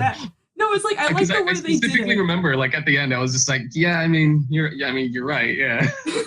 But it's like, I understand why they did the stuff. Like, every time I say something, I'm like, okay, I know you're gonna just say that's exactly why they did it. Like, the genocide's not supposed to be fun. They guilt you for a reason. The fights are supposed to be hard because, like, you fought through it and now you don't feel anything about these characters that you just killed. But I'll say it's super heavy-handed. You know, that's the one thing that always gets me. Oh yeah. I feel like it's a double-edged sword, to be honest. Yeah. Just like no matter how you do it, there's not going to be people are going to complain one way or the other. Well, I just feel like it could have been done a bit better, because like it undermines the pacifist run, because the pacifist run's just like whatever. That's not very difficult to do. I didn't really like, you feel something like the first time you go through it, but if you go back and do it again, you're just like, okay, like. There's only a handful of these main characters who are interesting. They didn't do shit with Alpheus. They didn't, like, I don't know. Metaton is there for, like, the fight, where you, like, find stuff out about him. And I like these characters, and I like their personalities. But then I'm like, after all this time, I don't feel anything for them anymore. I don't want to go back and replay that story, because Pacifist was meh. And then, in contrast, the Genocide run was so ass-bustingly hard that, like, I would just get angry doing it again. And there's no sound anywhere. You know who you sound like right now? Who do I say? You're gonna insult me? Oh. I was gonna say you sound like Flowey. I was gonna make a joke earlier that the only reason you're so upset about Undertale is because the main villain's an apathetic loser. Oh. That was kind of mean, bro. I know. That's why I didn't say it. No. He's right, and he should say it. I did actually really like Flowey's character. I liked him as a villain and like what he like added to the thing, and like he was sort of the one that like I think what messes me up the most is that like you have this pacifist run and you have this genocide run, and I feel like they could have like swapped aspects, but like individually what they did was good. I like the message there.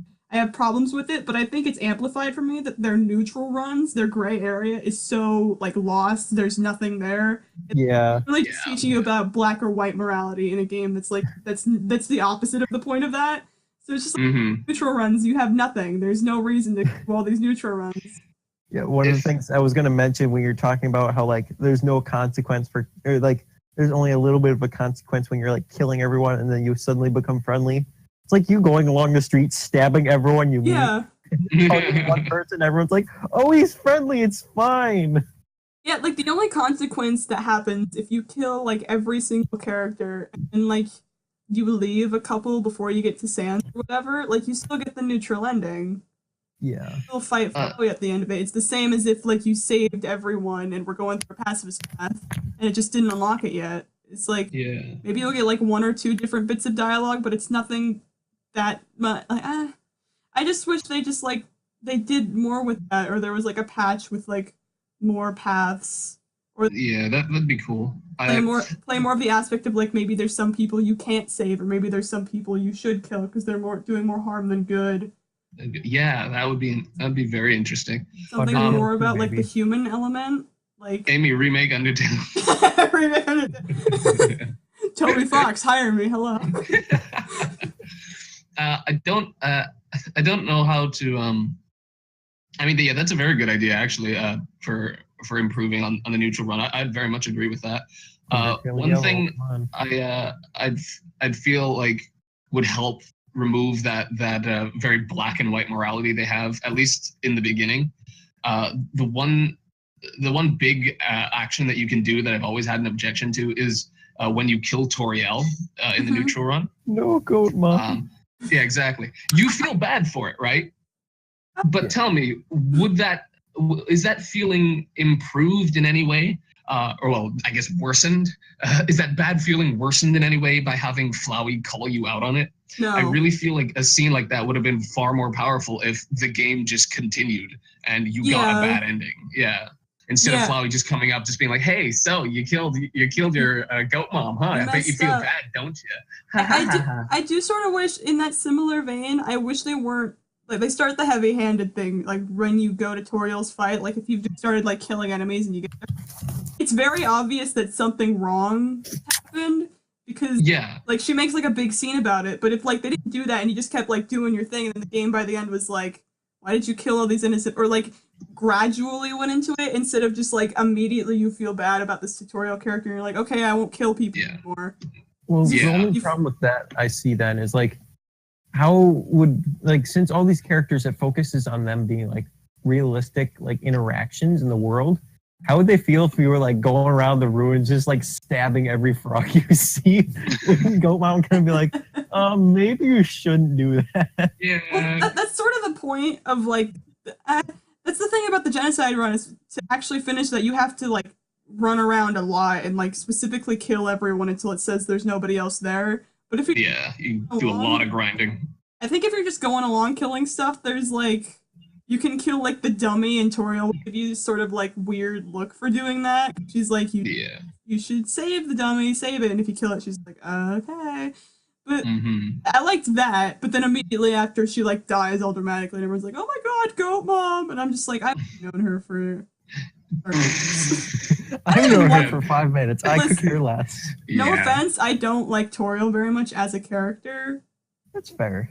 Yeah. Just because her purpose was to be the mom character who you kill and feel bad for, and that's it. Like, she doesn't show up until the very end, like the very, very end.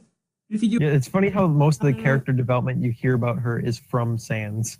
Yep. That's another thing. Can I talk about Sans? Oh God, hold on, wait. Can I talk about Sans Undertale? My name is Sans Undertale. My name is Sans. My name's Sans Undertale. I really feel like Undertale would have been serviced if the characters all interacted a bit more. Yeah, it's very split up. Yeah, like because I think around like the Snowden, like Hotland area, like you can talk between Alphys and Undyne and Papyrus, right?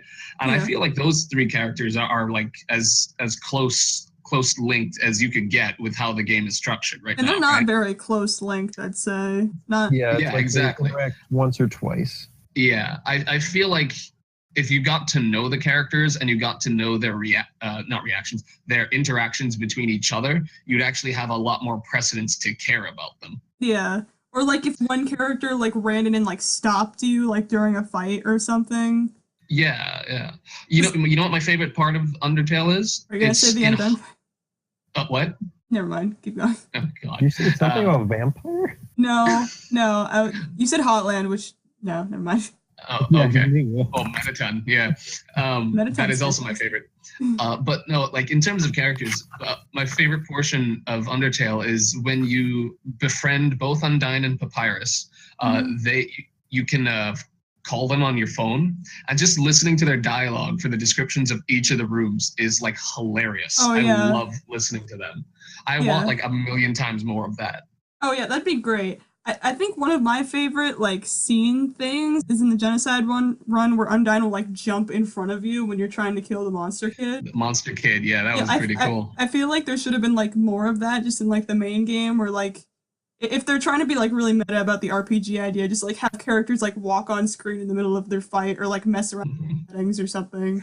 Oh yeah, Yeah. where Hey, like what's you're up? slowly working your way through Snowden, stabbing everything. Just have like actual townsfolk come in and be like, "What the hell are you doing?" Or just like one enemy that's Like, like you want talking to to- you while they're like dodging. They're like, "Can we like talk about this for a second?" Yeah. Hey guys, you want to stop killing people? I guess the one moment they do that in game is when Asgore destroys your mercy button. Yeah, I thought that was really cool too. There's a lot of like very like scene like things that happen, like kind of. Yeah, scripted stuff. Yeah. Yeah, it's neat. I really like the Flowey fight too, and just how like that's put together as a whole. Yeah. Omega It's like- Flowey. Yeah, I kind of wish there was more of like that level of meta, where he just like shuts down your game and he like restarts it, and it's like on the top bar it like says Flowey Tail or whatever. Oh, Yeah. Locked in and you can't like restart. You're just stuck there. Like, that's And he literally breaks open your save file. Yeah, it's like if you're gonna do the meta thing, like either go really hard or maybe don't, because it's in this. Or go home. Yeah, it's in this like weird middle grounds area. It's like a lot. I get sort of upset when people compare Doki Doki Literature Club to Undertale, because Doki Doki Literature Club revolves around that aspect, and Undertale is just sort of like dips It uses it to its advantage to like Yeah. explain the idea of like the save states and Flowey in general. Can I talk about Sans now? Yeah. I hate him.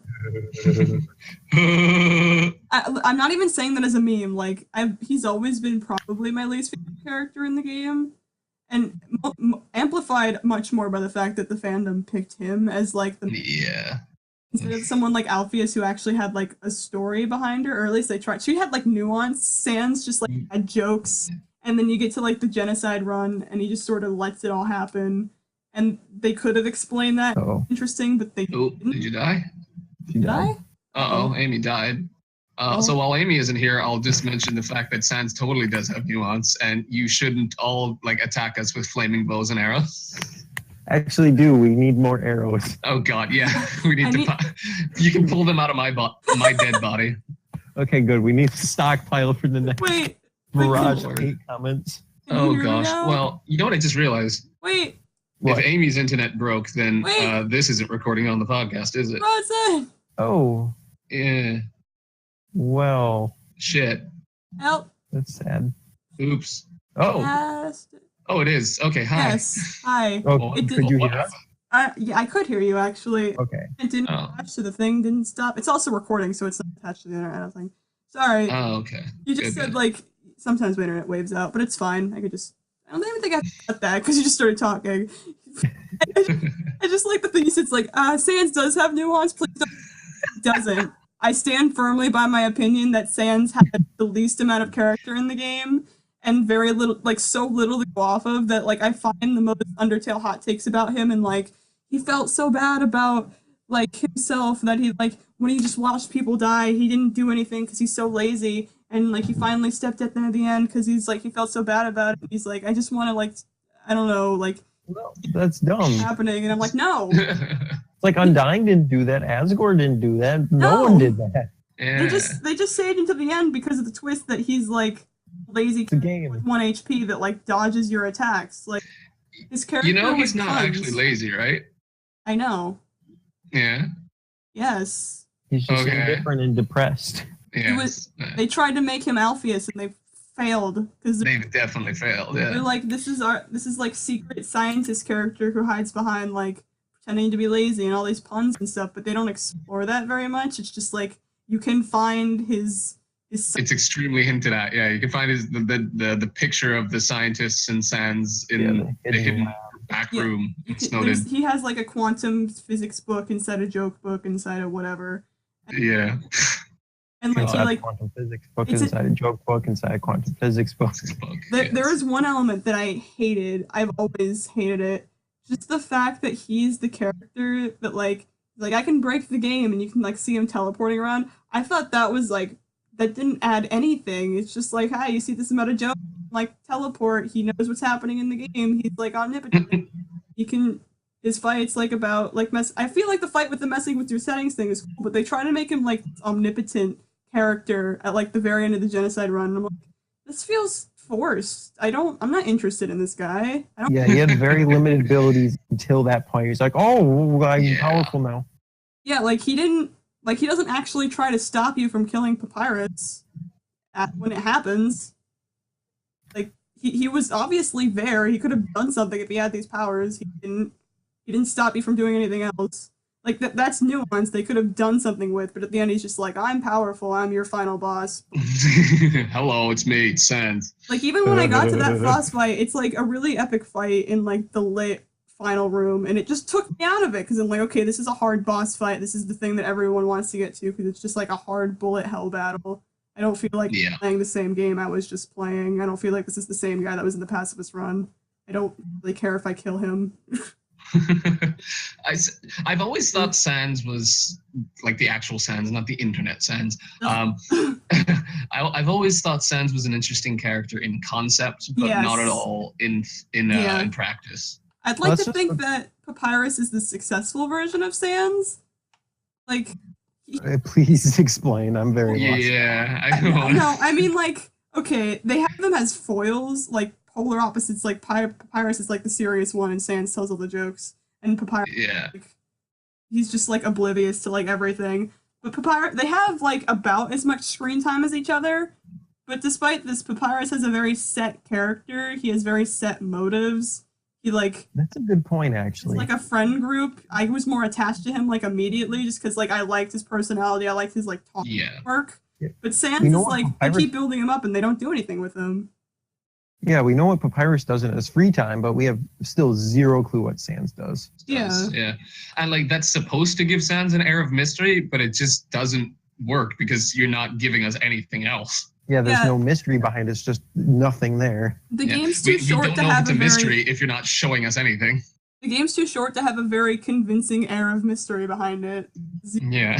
Beat it in like a sitting, and then the mystery's never solved. They don't really reveal anything about him at any point. Yeah, I would have liked it if there was like, I like the idea of like Gaster and Sans and secret laboratory. Wish they explored that. Yeah. I wish they explored that more because that would have been very interesting.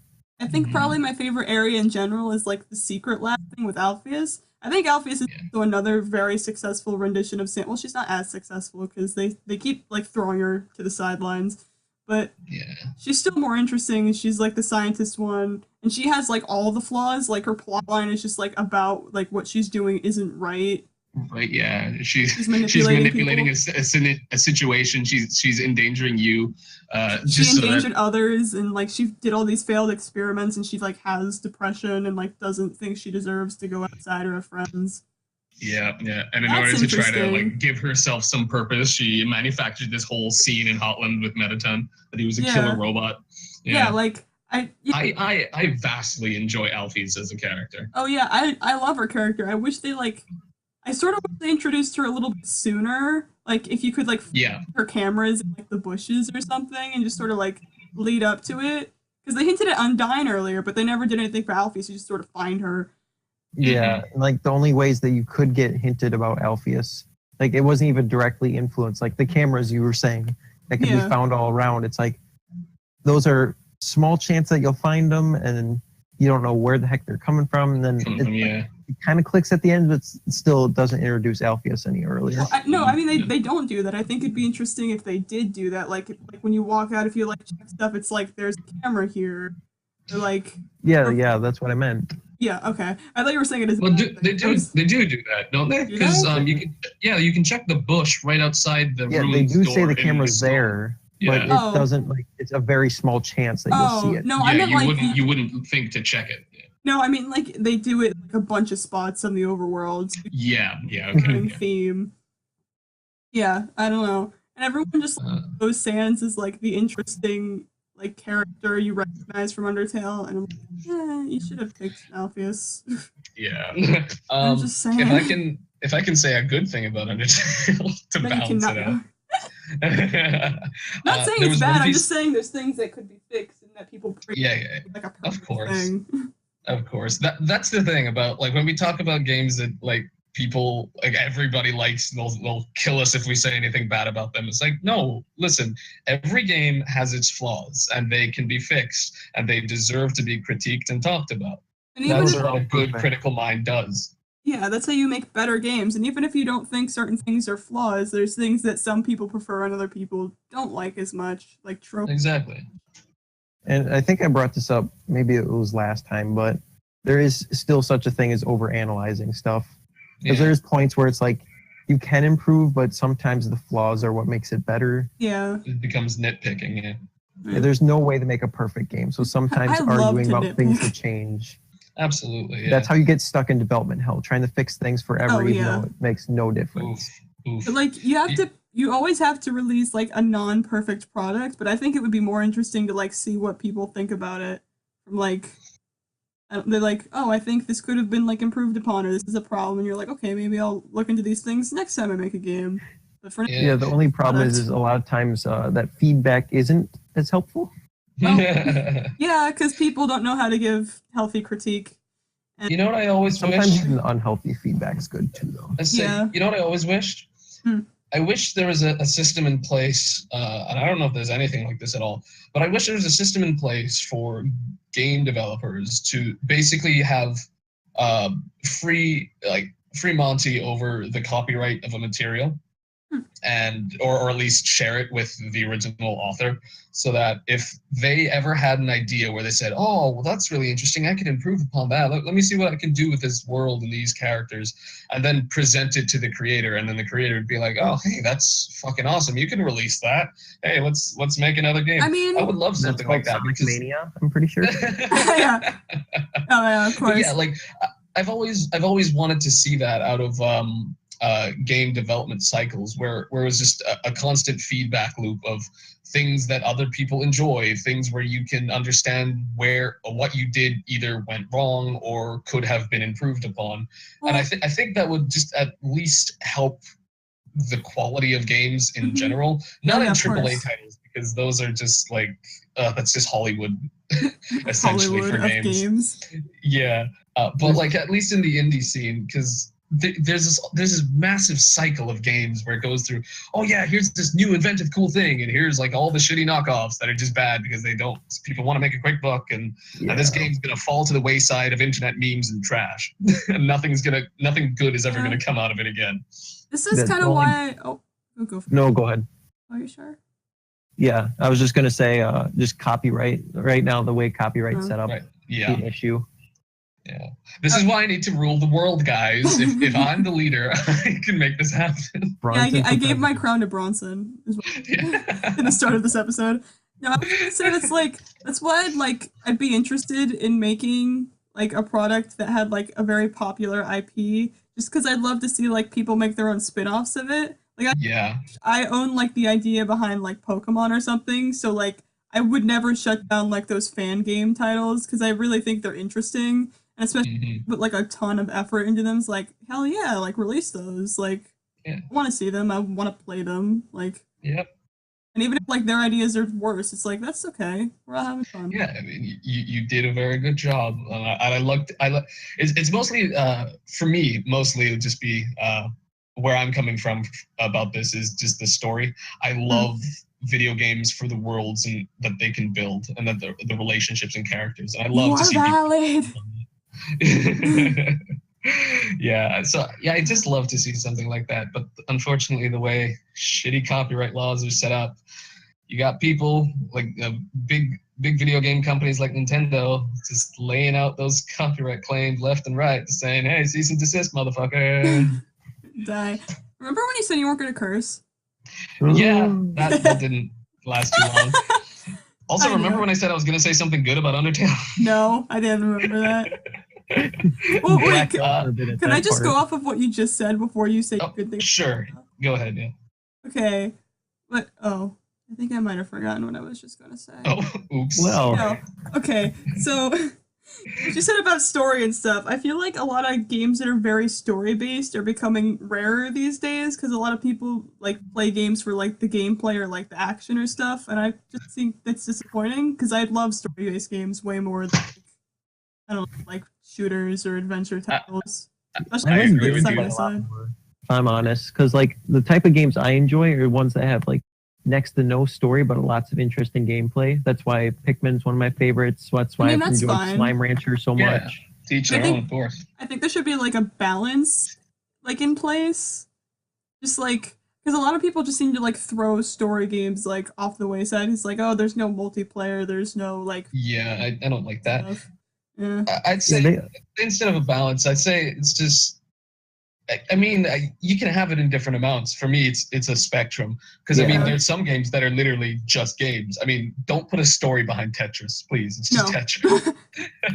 One day But, the lonely L Block was walking around. The Tetraminos gathered in the Soviet square.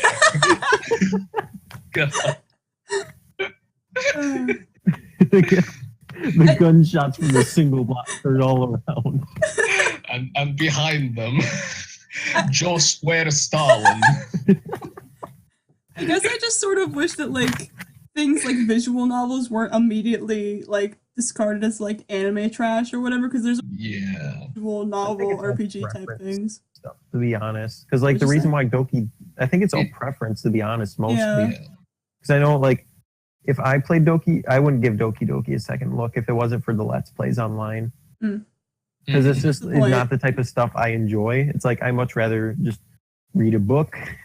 Yeah. To Yeah. be honest. No, that's fine, but there's also a lot of like visual novel games that people just make because they're like really easy to put together and just like Yeah. big anime titty Yeah. girl. I just wish there John's, was. dating sim. That's a masterpiece. Shut your mouth. It is disturbing. I love it. It's the best game.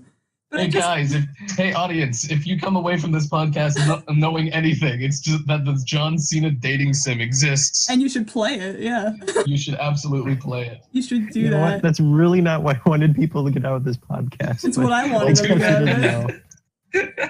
Oh, it's good. I just wish that like the visual novel scene was like there was more passion put behind some of those projects.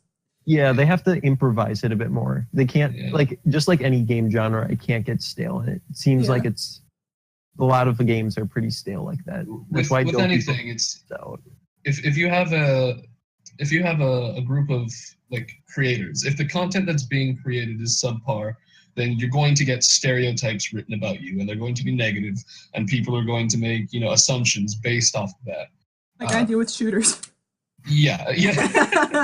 But hey, I will what defend- can be born out of that is like really cool.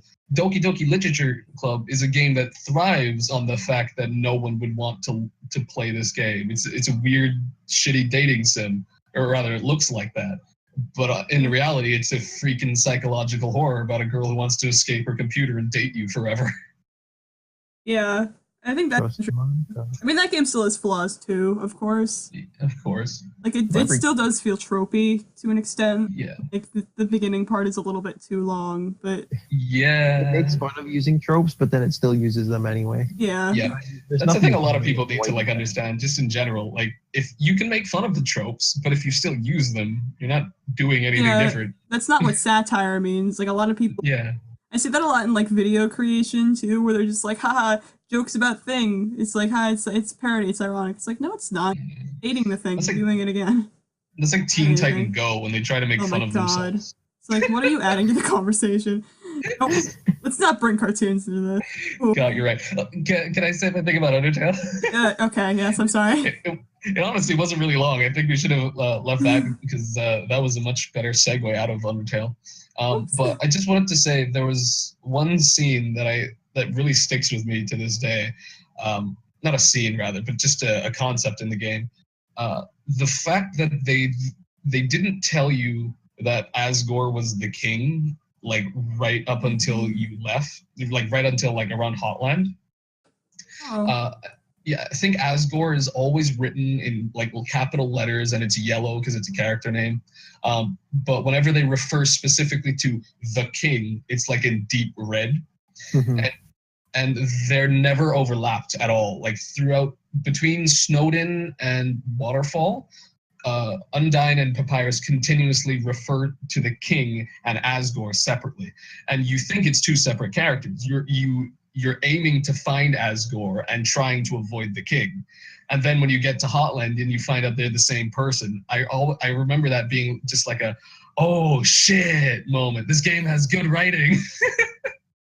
See, I didn't get that out of the game, I'll be honest. Is it bad? I don't remember that. Yeah, really? Wow. I remember it's remember- very subtle, a thing. I not only don't remember, but it didn't have that effect on me. Like, I'm pretty sure as soon as I saw the name Asgore, I just knew that was the king. That's how I felt too, but I do remember, like, I thought Asgore was a force to be reckoned with for a little while, since it was always like Asgore in red, or like the king in red. Yeah. It's like, oh man, he's going to kill me. Yeah, Asgore is like a very powerful sounding name, so I think I would have did it with He a has boss. gore in his name, of course it's powerful. Absolutely. Well, I mean, Asgore. like they do counteract that because first of all, Papyrus talks about him like he's a friend, and he says like, well, I can't remember the dialogue exactly, but he's like, Asgore is the loveliest person in the world. You're just gonna love him so much. Yeah. Of course, I kind of half committed to that. You're right. Actually. But yeah, they do that. I don't know if you really want to watch a Let's Play for that, I'm to see alright. that again. Yeah, but I think- I always like that. I'll stream That's it. such a really small detail. Alex stream. Oh god. Hey, I didn't do pacifist yet. I already did genocide. I could finish pacifist after genocide. You're right. I got think- this. I think the thing that surprised me more was the reveal that like Azrael and Flowey were the same character, because that's built up a lot more and a lot more. Yeah. I always just assumed it was like, oh, okay, final boss material. I'll get that. Final boss. Although I So did what really like has this to do character. with being spoiled, because I knew Azrael was Flowey before I played the game. I did not. Yeah. Did you know that Asgore was the king before playing the game, or did you just infer that? No.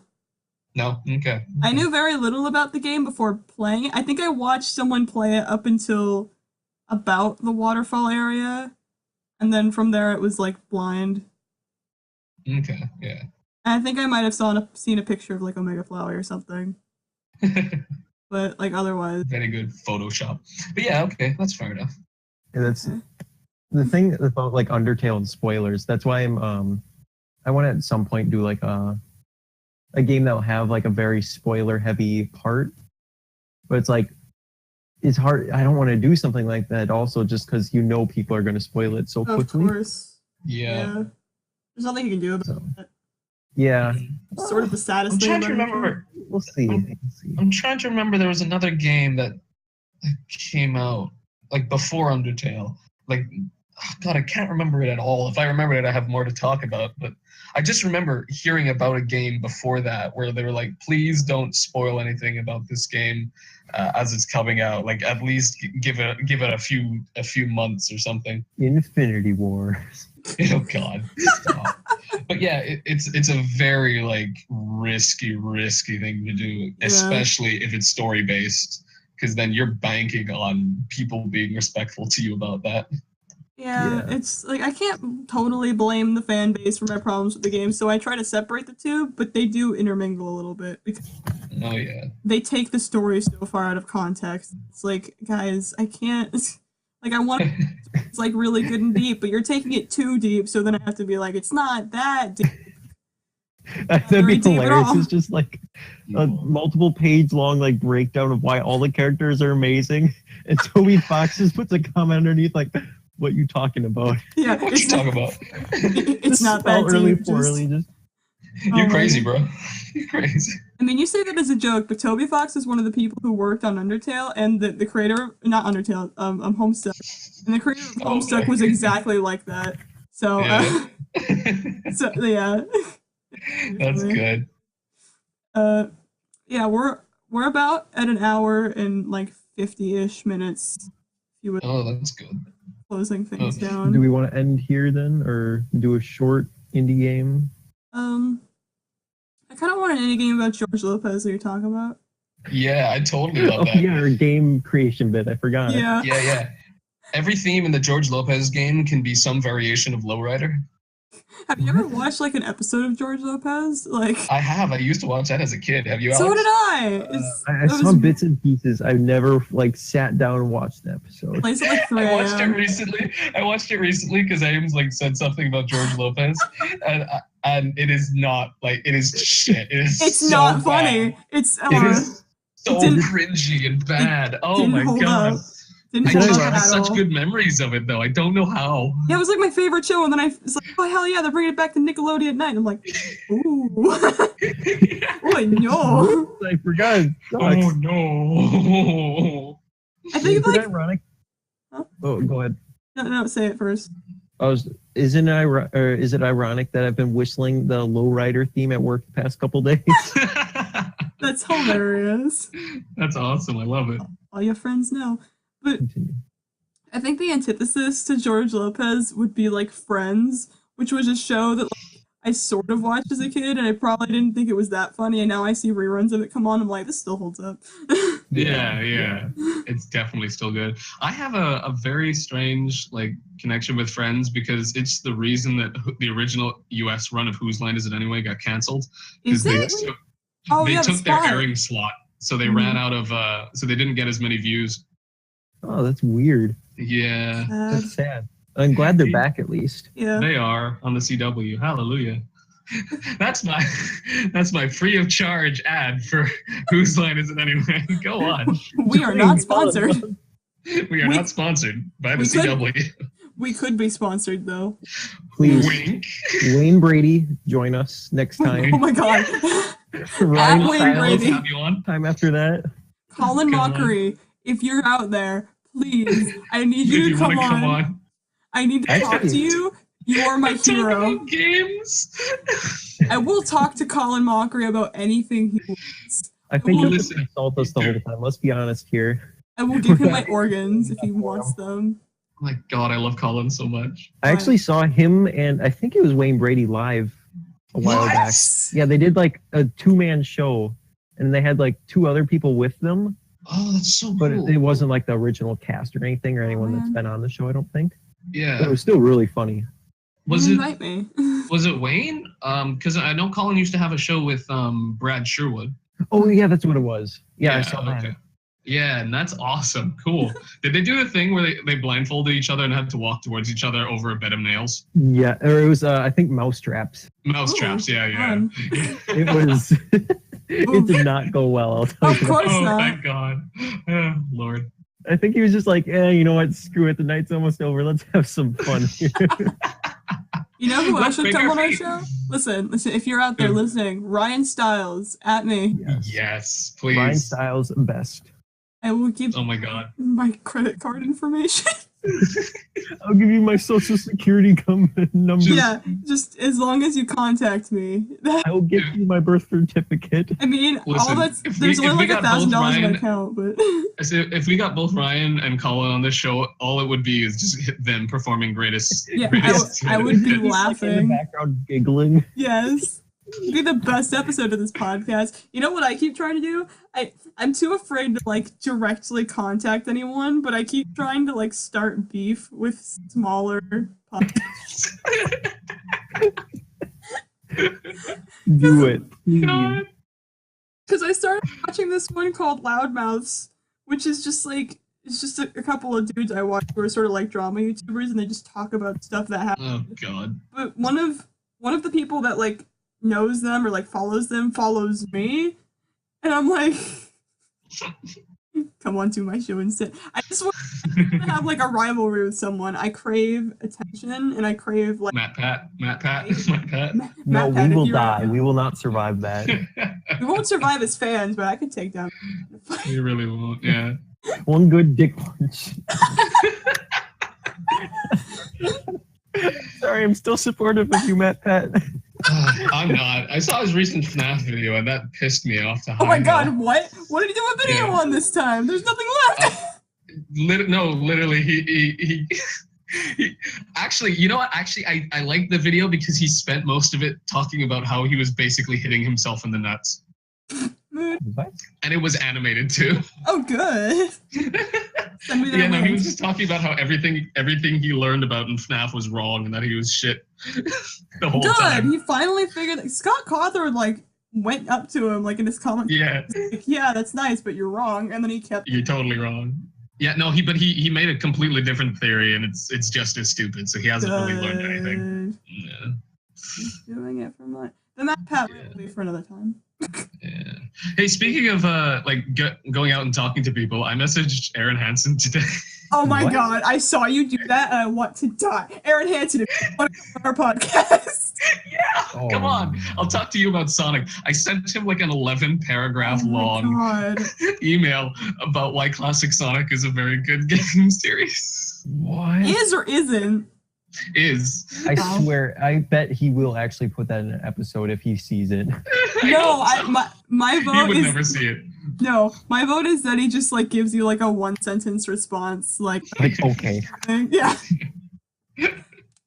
I'm kind of hoping for that. Either way, I would, whatever response he Frame gave it. me, I would put it as a banner and frame it. Yeah. Of course, but he probably won't. No, he won't. He won't see. I emailed it to the Ninja Sex Party group as well, and I was like, "Hey, Brian, if you see this before Aaron, yell at Aaron for me." You probably get a bunch of stuff like that every day. Yeah. I was just surprised that you're like, because you told me earlier, like, I'm writing a very strongly worded letter to Hanson, and I'm like, good for you. And then you sent me, like the Gmail header, and I'm like, Bronson, what are you doing?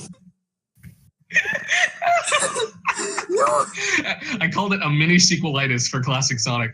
Oh no. I saw it, and I was like, oh no.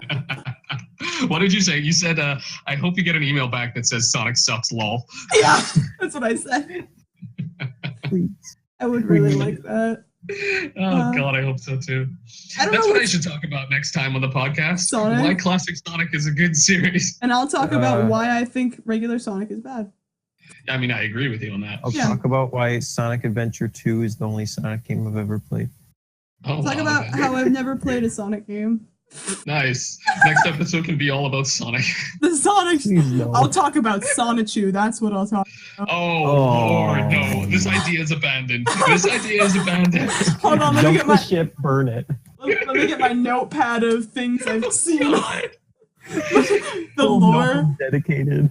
Lord. Christian, if you want to come on the Haven't No. you watched like an 11? How long was that video you showed me? That was literally a 2 lecture hours. someone gave on Chris Chan. 2 hours. I also watched a documentary that someone made about him.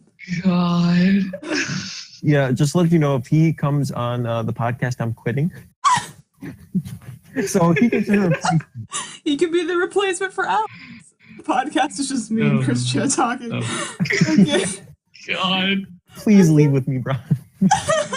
You know what? I'll join you, Alex. We can go Okay. off and make our own podcast. You know what? I'm fine with that. Free of sin. It's okay. I'm already unloved. Oh, God. Episode 1, Why Sunshine is Great. Yeah, Super Mario Sunshine. Great game.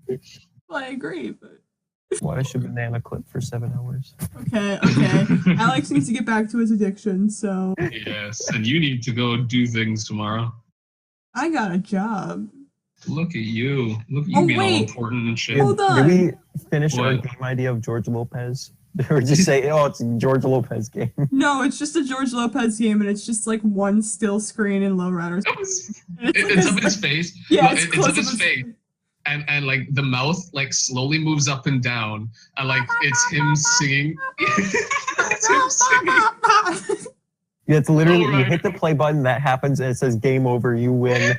It's like one of those closes. really shitty Swift like WSF files. Yes, and the game instantly corrupts itself upon. I love it. No, That's our best game so far. my plan was I wanted to tell a story for this one. I wanted to start it with a story, and then I messed up and accidentally streamed the start of the podcast. Oh, whoops. Can I end this That's with a good. story from Yes, something end that with- happened Sure, yeah. yesterday? Your anecdotes are great, yes. So, my birthday was on Saturday. This is important for the story. I'm not just saying things.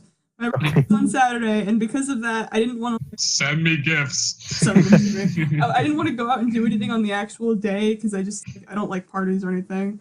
So the plan was we were all gonna get our toenails done, and then we were gonna go get ice cream because apparently yesterday was International Ice Cream Day or something, and some place some sale. No. So Nice.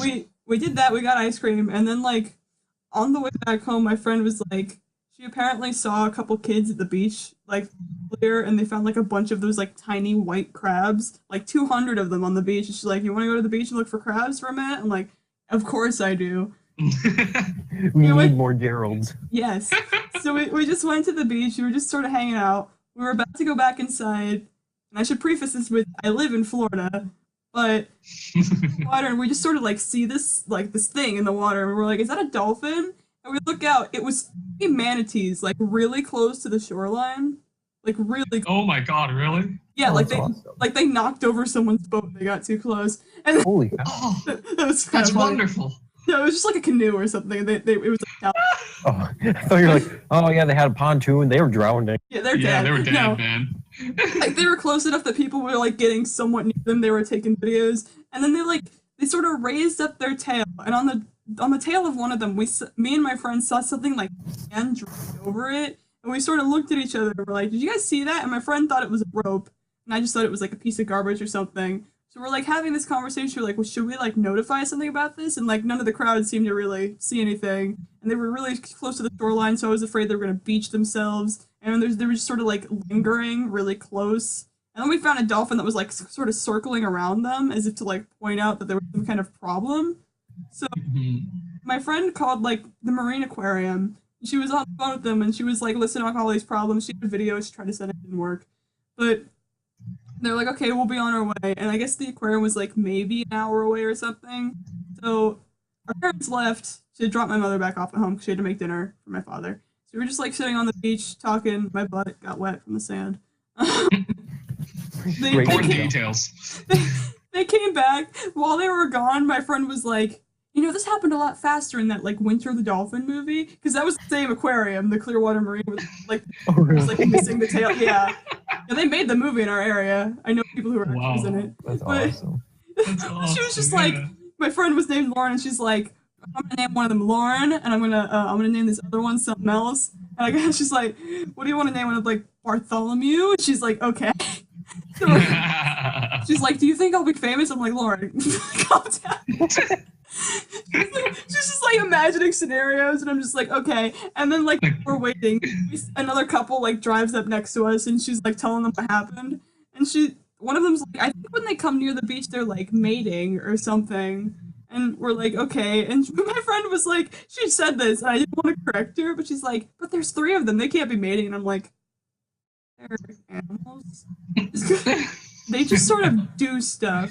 But They do things like that. they just go. Oh So, no, I know where this is going. do you?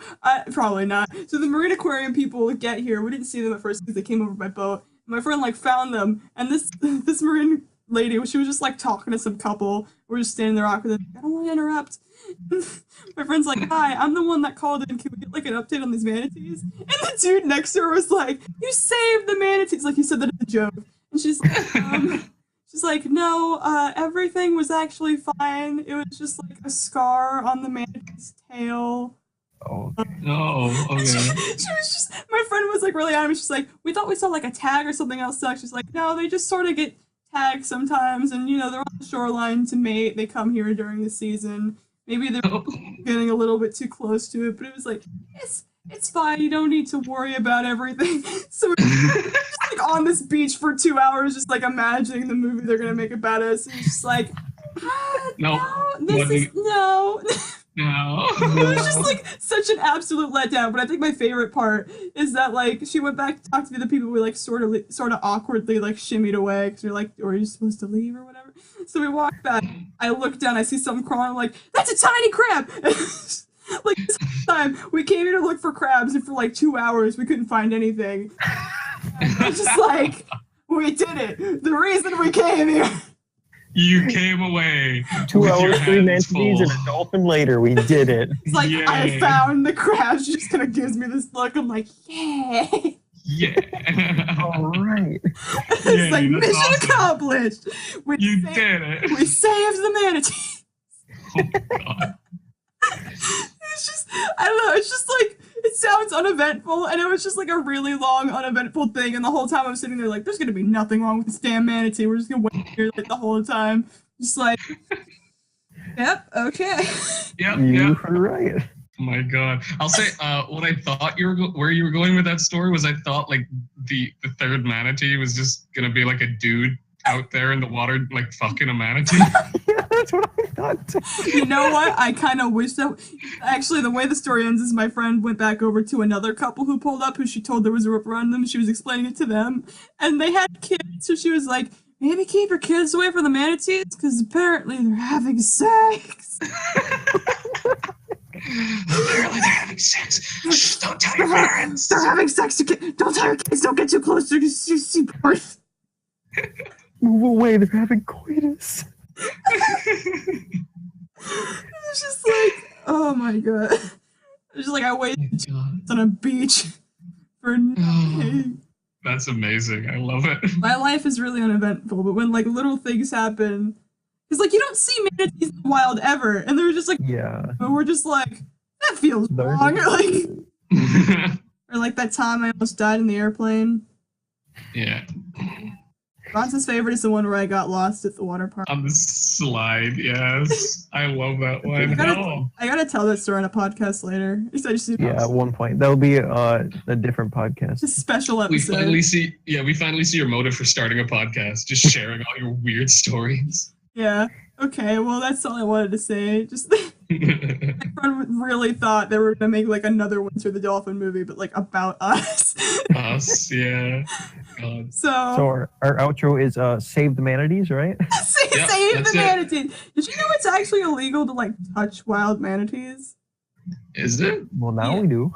Because like, Okay. because when she was on the phone, the lady was like, "Yeah, you know, you shouldn't let other people get too close because they're endangered, and if you touch them, it's like a crime." It's like 20 years bad luck. 20 years to execution by The worst state. type of crime. So anyway, I've been Amy. I'm not the king anymore. No, you've been usurped. I've been usurped. Ron has won it as president. I have. I am Braun. I am now the king. King bitch bastard. Oh, sorry, I'm not supposed to curse. That's my Discord name. You stole it.